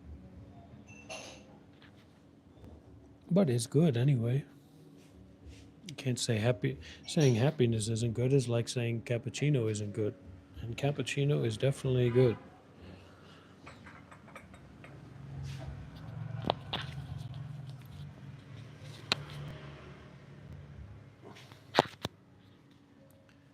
It's best if we don't make light of evil.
So bring the mind home to the body.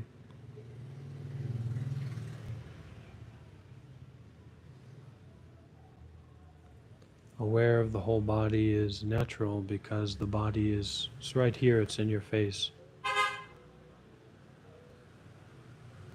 The body is like something that you can't get rid of, you can't turn away from the body. The body is here and now. The body is kind of like screaming at you, yelling at you. So feel the presence of the body, but not tangled up in the sensations or the yells of the presence of the body, but just breathing and relaxing the body.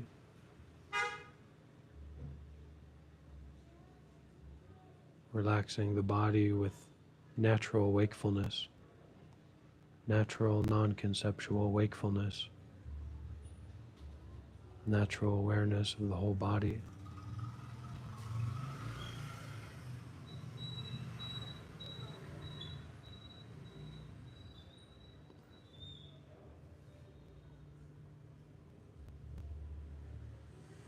Not involved with anyone or anything, not even involved with the body, not even involved with the mind. Totally uninvolved and totally aware.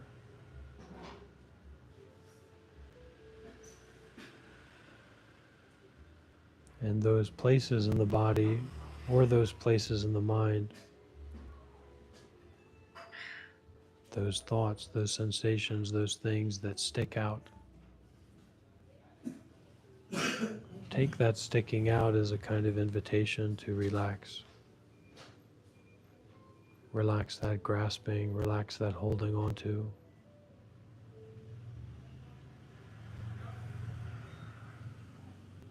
Relax the attempt to relax.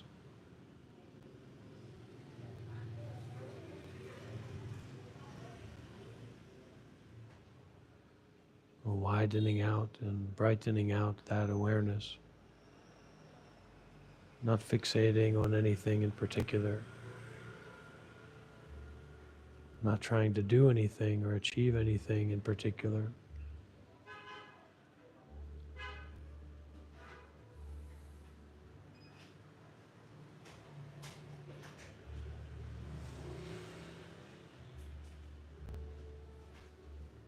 Not being limited by what you experience or what you notice.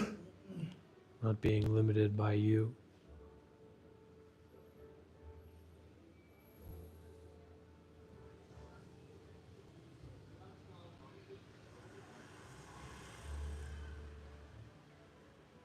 Settle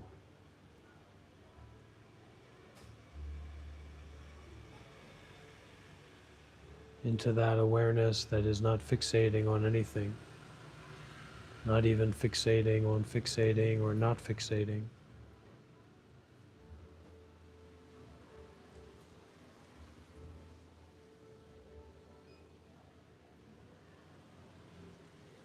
So being totally unbounded by any restrictions or complications.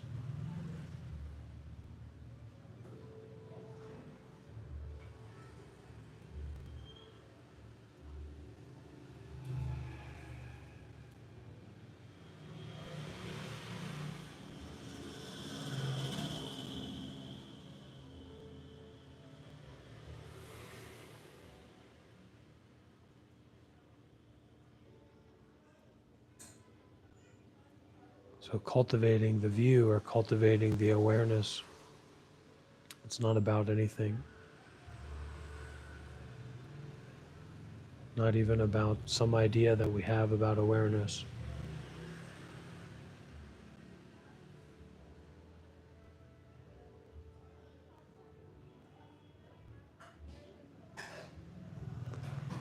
You may practice to invite some kind of complication that's going on in your life or in your mind, something you've been dealing with. Invite that to come up and see how transparent it is, see how empty it is. See how completely beyond just this natural state of awareness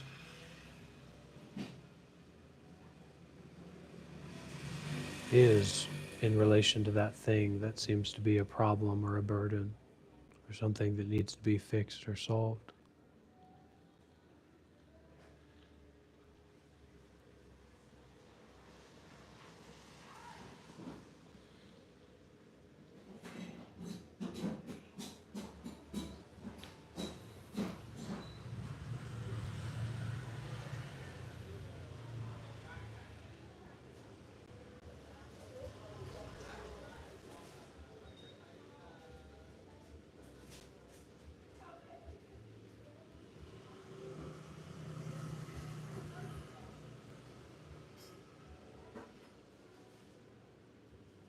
You may bring up or remember difficulties in your life, habit patterns, emotions, thoughts that you seem to have to deal with again and again.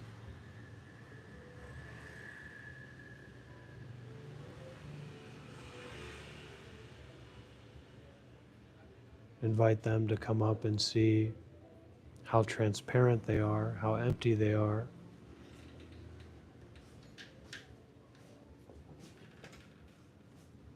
In the face of this true mind, or awareness mind, or non-conceptual mind.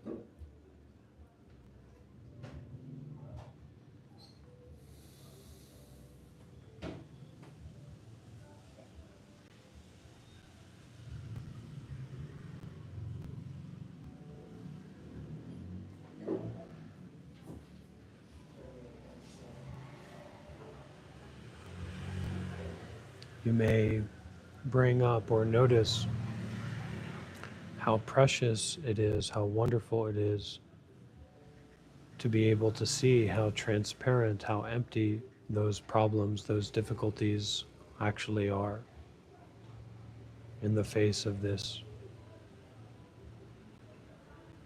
basic non-conceptual awareness.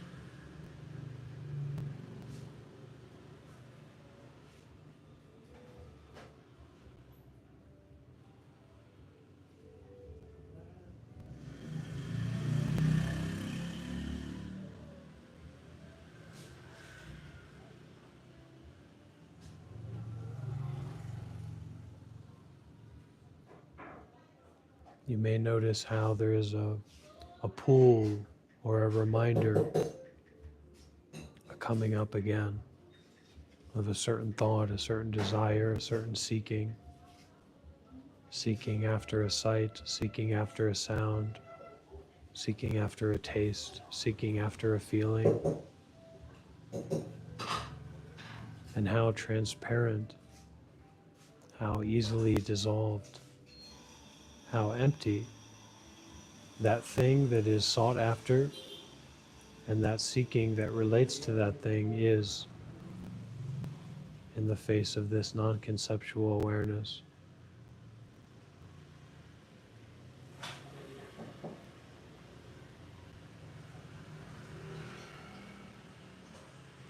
You may notice the quality or the tendency to fixate or to focus on something.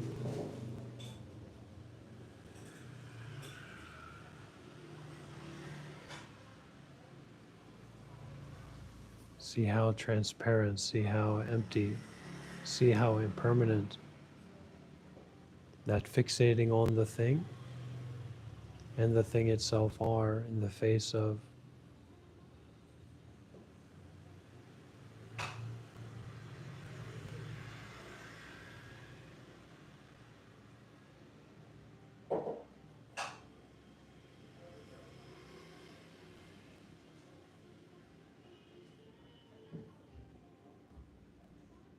natural awareness.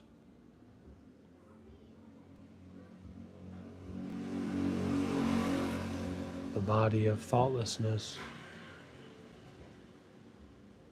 the mind of neither things appearing or things disappearing,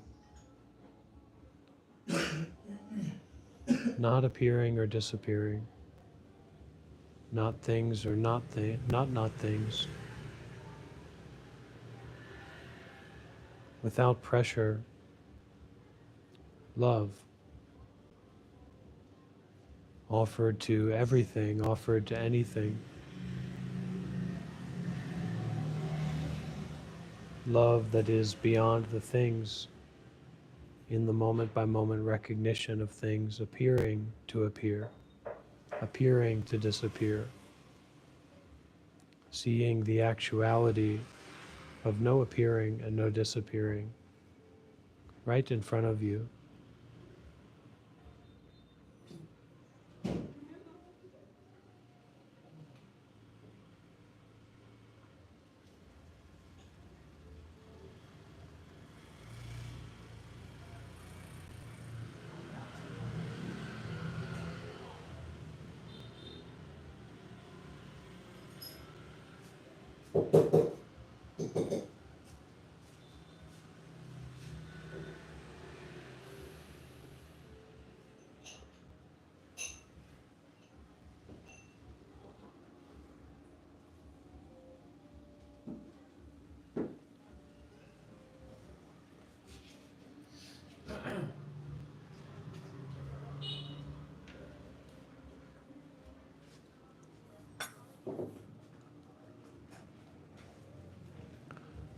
One more cappuccino.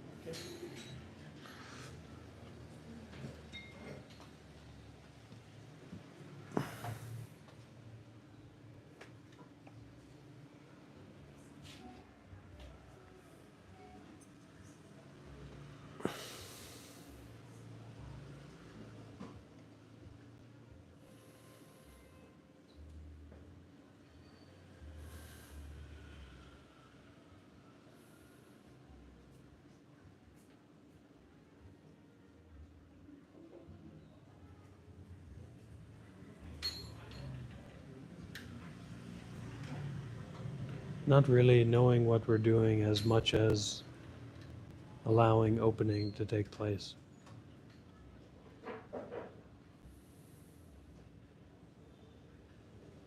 Not as much managing our life or managing the mind,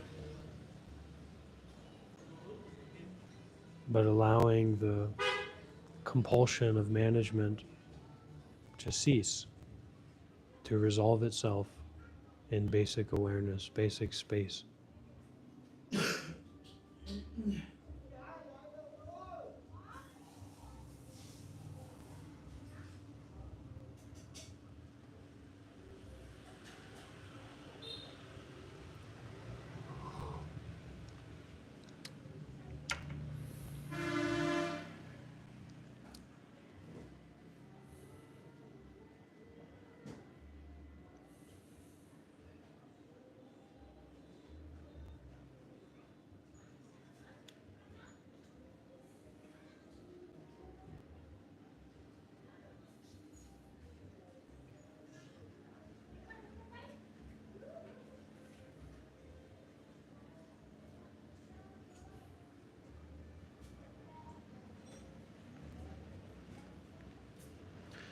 No matter what practice you do, before practicing, you should repeatedly form the attitude of renunciation toward attachment, anger, and dullness.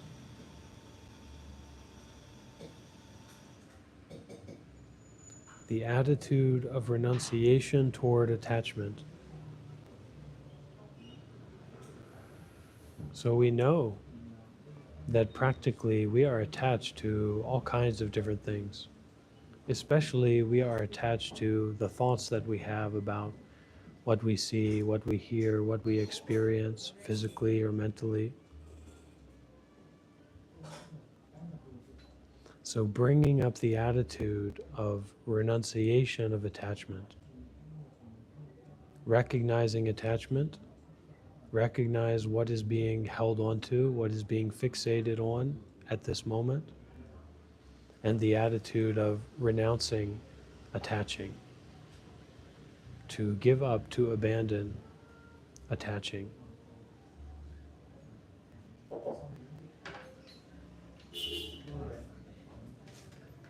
Not the things that are being attached to, not the person that is attaching, but the attitude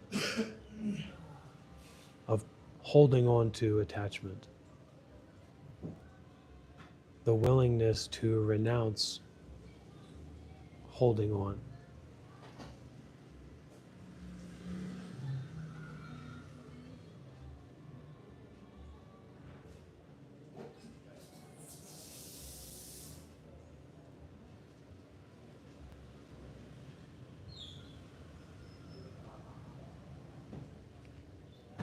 In the same way, repeatedly forming the attitude of renunciation toward anger and dullness.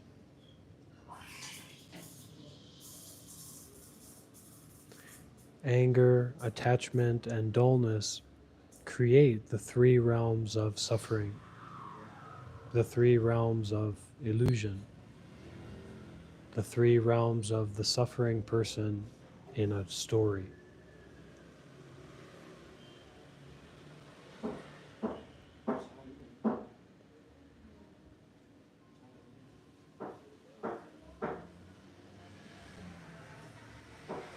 Understand deeply from your heart that the creators of all suffering are karma and disturbing emotions, so that the creators of suffering are our intentional actions,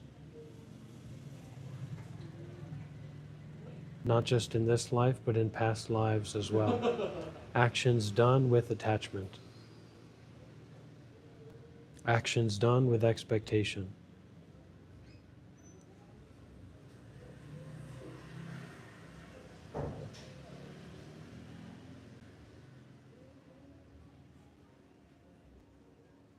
So if karma and disturbing emotions could not possibly be cleared away, then there would be nothing that we could do to end this suffering.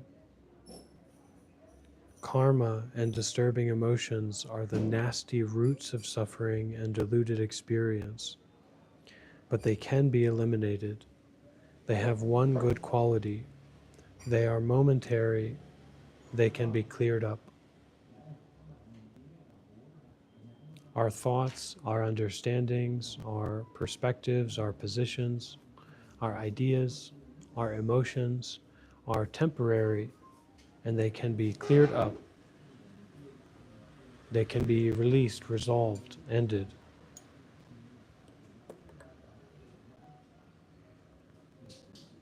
So that is the good quality of our thoughts. The good quality of our thoughts is not that they are right or wrong, or practical or impractical, or true or false. The good quality of our thoughts is that they are temporary, momentary, and they can be cleared up. The same with our emotions.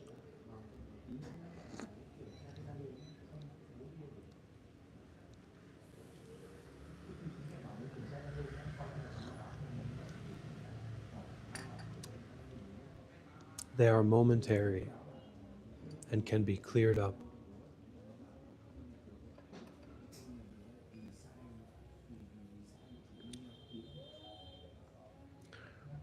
There are two ways to clear up karma and disturbing emotions: the mundane, regular way and the spiritual way.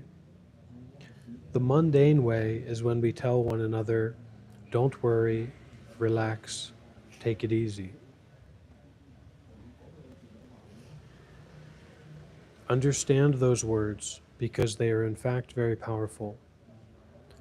Often the one who says, relax, take it easy, don't worry, may not be aware of what those words hold.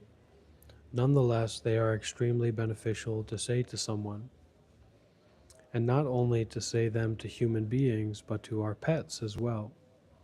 We pat them and say, there, relax, take it easy. It does help.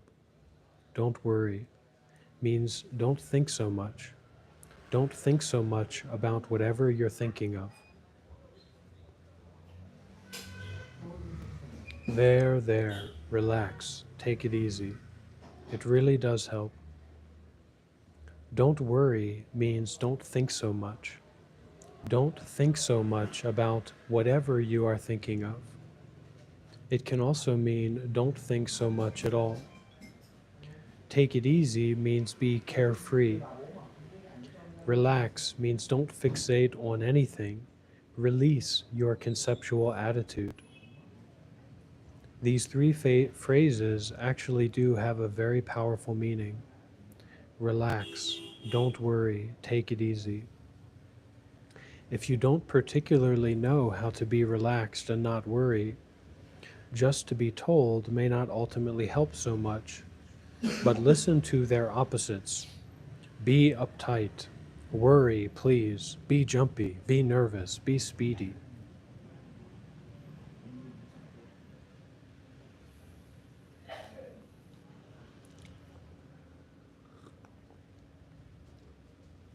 So sometimes we learn through opposites. We may not be able to understand the way of practicing it in the positive way, but we can understand the way of not practicing it in the negative way.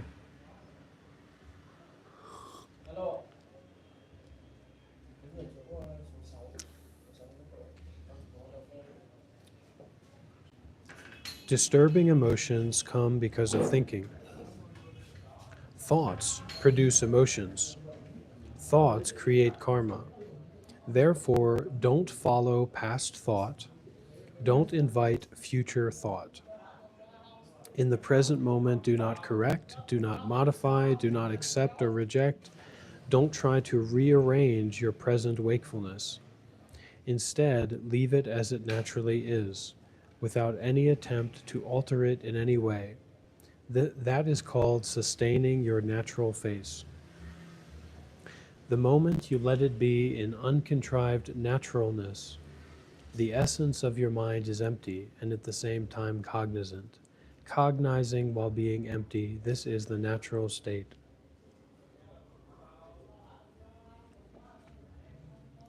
That's why it can be very important if we take our meditation practice less as a certain method that we like try to sit down and focus and cultivate, and more as a way that we go out and walk. We go out and relax and release whole body and mind. We even relax and release the walking. We don't even get bound up in the walking. Walk out beyond the walking. Right? That's why yoga can also be very helpful, doing a stretching, taking us out of the mind, taking us out of the ego.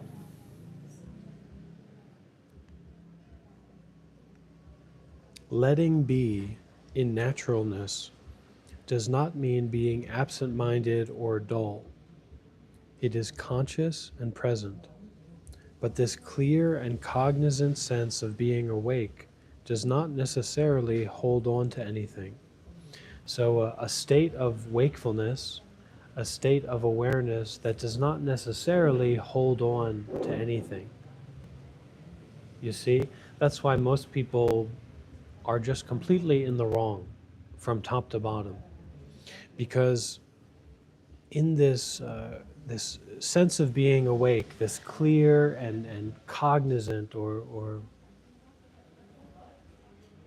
really aware, like there's really a clear sense of being aware, like nobody could tell you that you're not aware, right? And it's natural that we feel some reaction when we receive these kinds of very deep teachings, so don't put too much emphasis on that, right? So that this clear and cognizant sense of being awake that kind of gives you your confidence, right? Your position of authority, your position of I'm clearly awake, I'm clearly cognizant, right?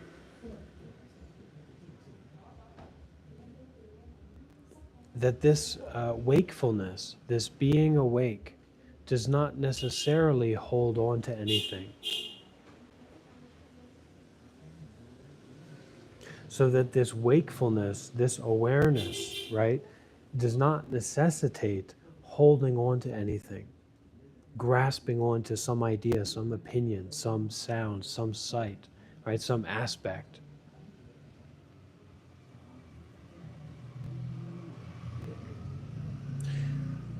The Dzogchen teachings, which is kind of like Tibetan Zen, call this the primordially pure state of the thorough cut.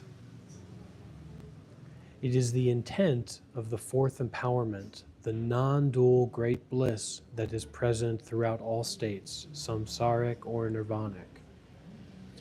When we apply this to ourselves, it is the sense, and really let's try to listen to this. Well, you don't have to try, but just be willing, right?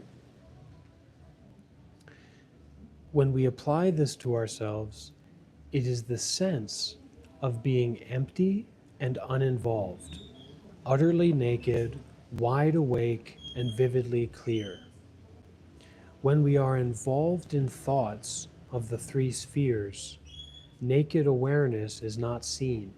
So when we are involved in thoughts of what's happening in the mind, what's happening in the body, what's happening in the world,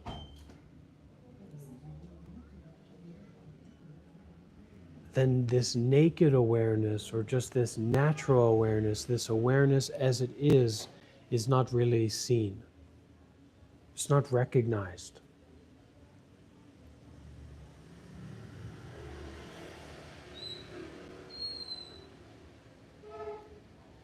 When we are not conceptualizing the three spheres, when we are not conceptualizing in any way, original mind is empty and wide awake, free from fixation. This is also called awareness wisdom, the knowing wakefulness. On a coarse, general level, there are no disturbing emotions present at that moment. And on a more subtle level, the conceptual attitude that fixates is absent. Just as mercury is never mixed with dust, this empty and cognizant original wakefulness is untainted by karma and disturbing emotions, by the dust of conceptual attitudes. So this is a total reorientation of our view and our vision, to recognize that our conceptual attitudes are a dust. That we may want something to happen, but that wanting something to happen is just like a conceptual attitude. It's like a dust. And if you try to grasp a hold of the dust, it's going to be very difficult. You'll just keep grasping and grasping and grasping, and giving some kind of special importance to what you're grasping onto, to the conceptual attitude or to the thought that you happen to have. But it's actually not important. For a short moment, our body may be human, but our mind is a Buddha. Because it lasts for such a brief moment, the qualities of abandonment and realization have no chance to become fully manifest. However, there is one special, unique quality already manifest that is unlike any ordinary state of mind. At that moment of recognition, there is no karma or disturbing emotion. The stream of karma and disturbing emotions has been interrupted. It is not present. This is the experience of emptiness, but we have not yet mastered it. We have not fully trained in it. This original ordinary mind, the primordially pure state of the thorough cut, is real. But because we are not completely used to it, the continuity is not sustained. We may momentarily recognize the empty aware state, the natural state, which is the great perfection. But unless we grow used to it and have some stability, it will not help that much.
right? So experiencing the cutting through of our complicated emotions, experiencing through the cutting through of our karma, or the consistency of mental action, physical action, bodily action, and the results of those actions, seeing through momentarily cause and effect.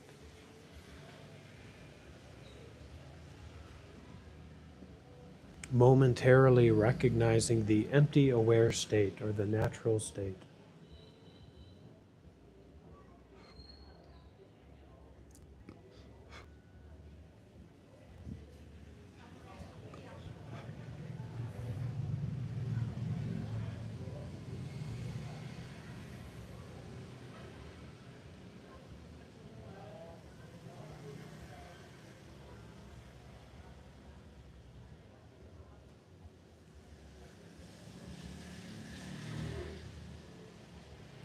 Relax.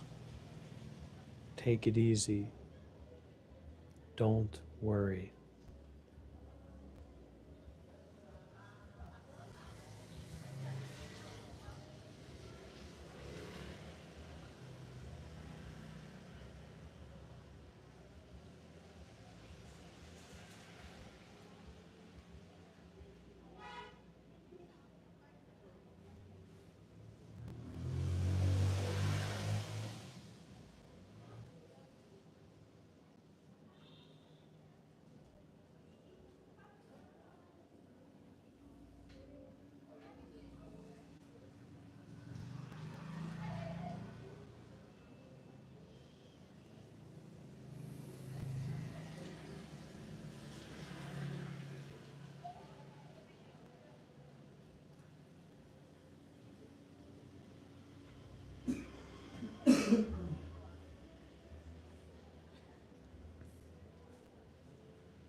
Relax.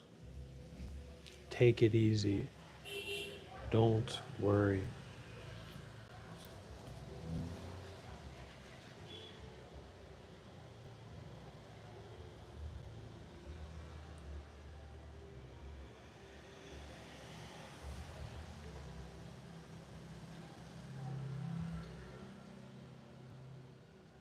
With everything, with what already is. Relax. Take it easy. Don't worry.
really not trying to go anywhere.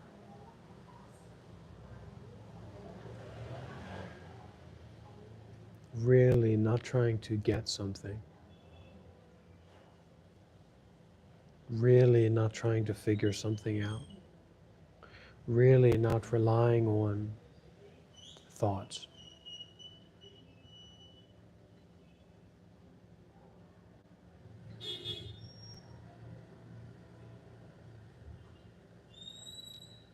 If anything, kind of relying on thoughtlessness, but thoughtlessness is just another thought, just another idea.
Whatever could be clung onto, whatever could be hold on to or fixated on, could also be not held on to, not fixated upon.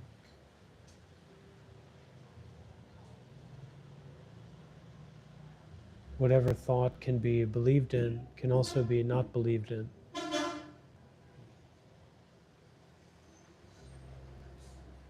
And this is, it's really enjoyable. So once we start to access the deep enjoyability of it, there's no use, there's no making sense of getting involved with making a judgment. It's kind of like being the judge that found so much enjoyment in just being that they decided to never go to work ever again. They dropped the gavel, they dropped the robe, they dropped the responsibility.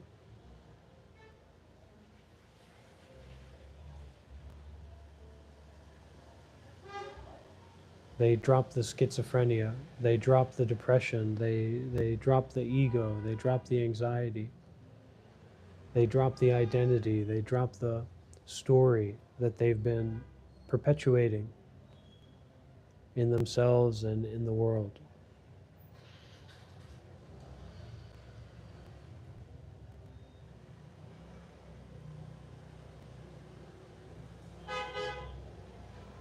They drop their position of understanding.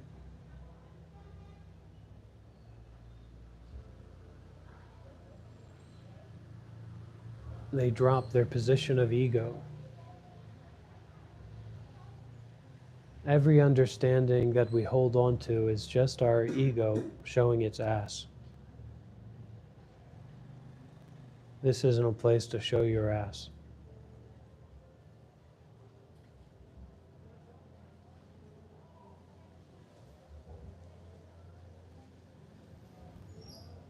There's a great saying with some Zen master, some monk. He said, "If I can make you angry, you have neither wisdom nor samadhi."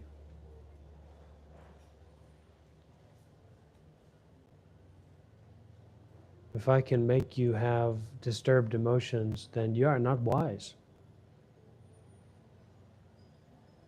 You are not in a state of wisdom.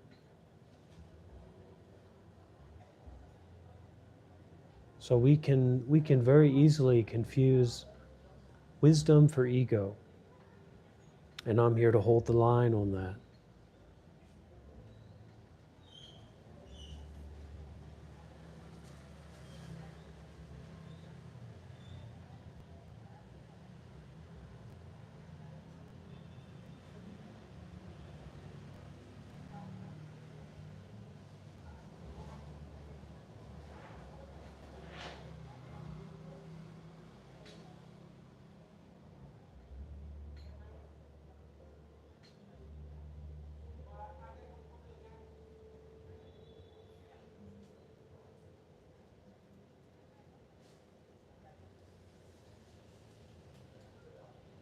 Saying "so what" to our anxiety, saying "so what" to our depression, saying "so what" to our complicated thoughts. Walking out beyond.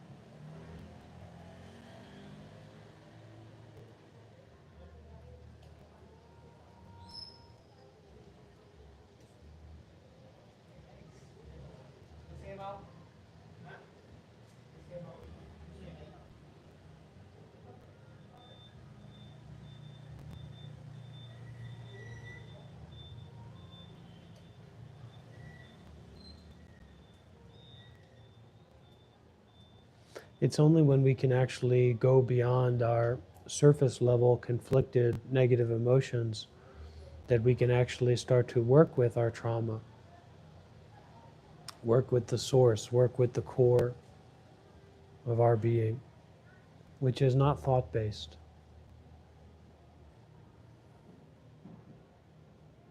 The core of our being is not conflicted.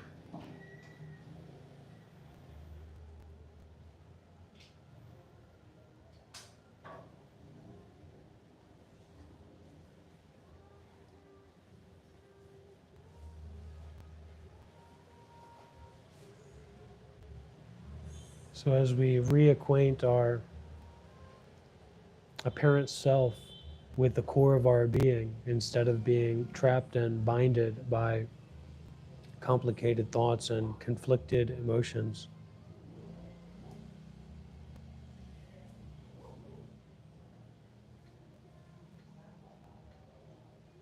we can stop this drive for being a certain kind of person and being in a certain kind of situation and having a certain kind of experience. And instead, we can be open to who we truly are.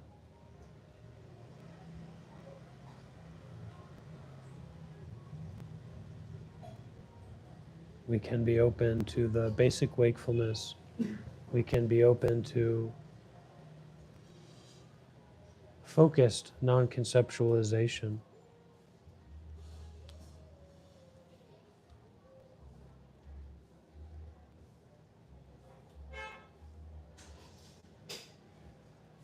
we can become an attendant to the unobstructed body and mind of the Guru, of the Buddha nature that does not recognize itself.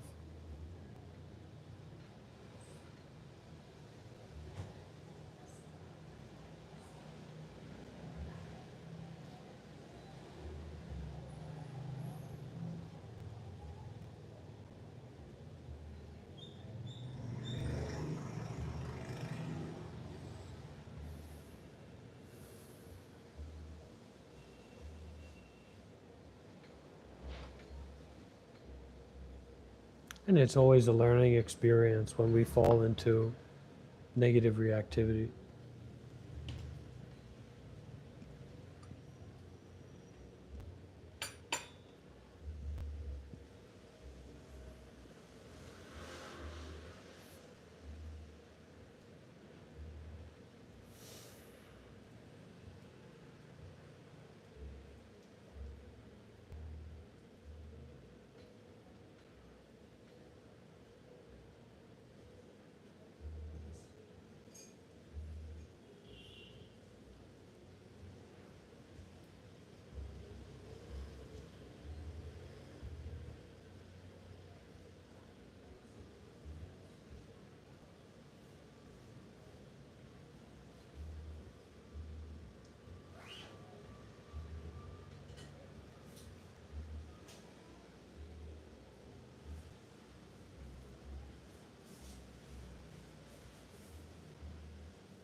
You know, we are ridiculous.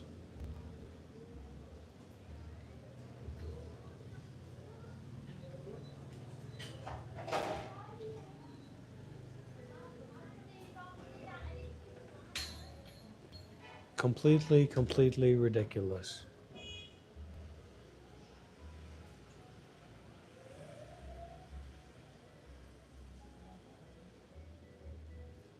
So detach into the mindfulness of ridiculousness.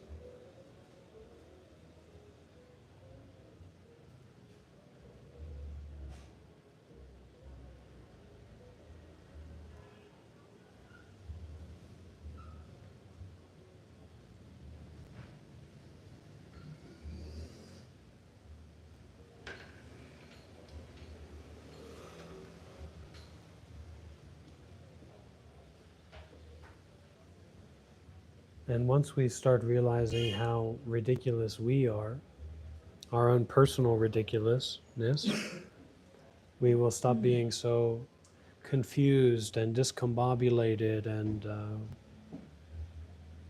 angry, greedy, delusional when it comes to the ridiculousness of the world or other people. It's just simple. It just makes sense.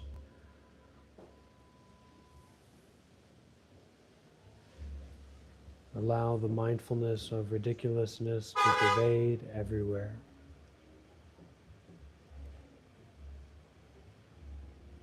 without trying to make it into something that makes sense.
Huai.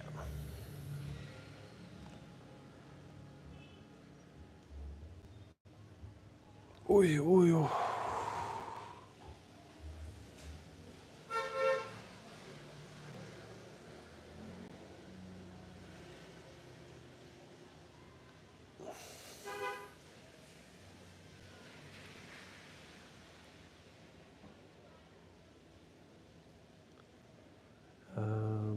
Some news as well.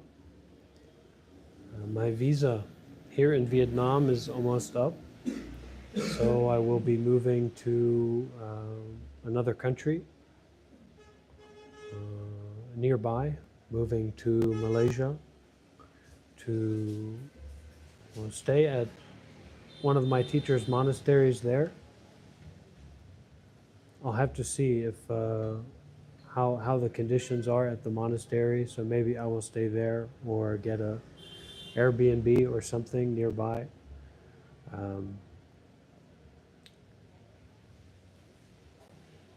But it should be good, and we'll continue teaching and unraveling, unfolding, because I think a lot of people don't understand, or it's not easy to understand. Also for myself to understand this, but it's really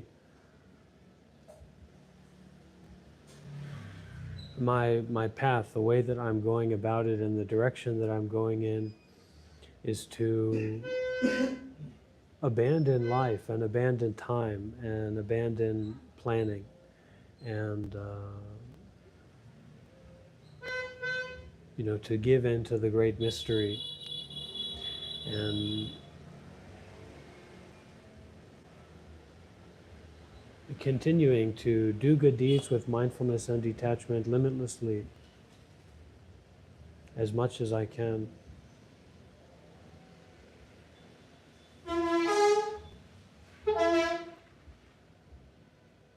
Because even to say that, a kind of plan or expectation or a direction is illusory as much as it isn't.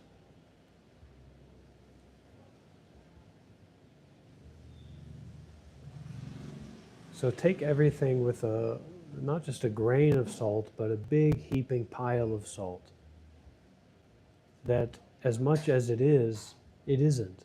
That's the duality contained within the isness of that thing, that plan, that time, that identity. The firmness, the solidity, the stability of this body, is on a platform of impermanence, of instability, of change.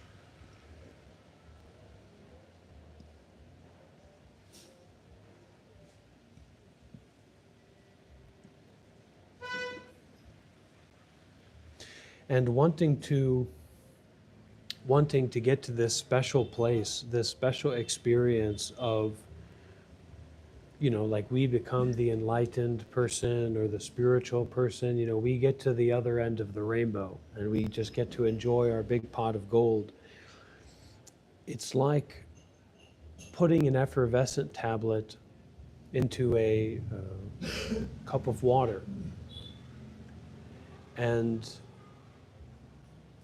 expecting somehow that effervescentness to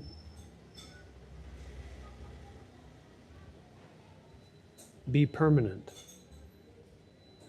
The effervescentness, the wonderfulness of the Dhamma, of the enlightenment, of the path, of the samadhi, of the wisdom, of the real view, the natural view, is in the spontaneousness, the effervescentness, the ever new impermanence of moment by moment nature. That is never ending, never beginning, that can't be encapsulated into anything, especially not Buddha or Dhamma or Sangha or non-duality or whatever you want to call it, enlightenment. So don't hold on to a cup of stale water. Don't aggrandize or idealize a cup of water where the effervescentness has dissipated that you can then keep for yourself. The path isn't there. The path is nowhere.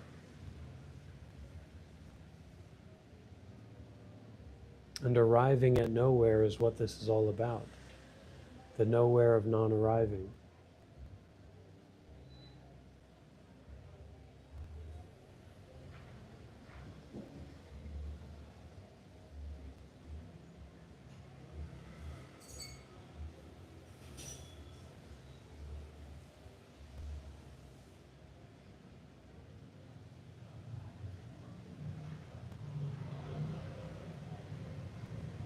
So when we are teetotaling around our suffering and our idealization of enlightenment, we have to stop the 1 foot in, 1 foot out practice. And we have to bring our mind and our body and our life together. That suffering that we're trying to avoid is where the Dharma is. So let's try to remember that together. And the next time that that suffering rears its ugly head, tries to confuse and enwrap you, destabilize you, destabilize the path, remember that that suffering is your good old friend of Nibbana, knocking at the door, saying, do you remember? Do you remember? Do you remember?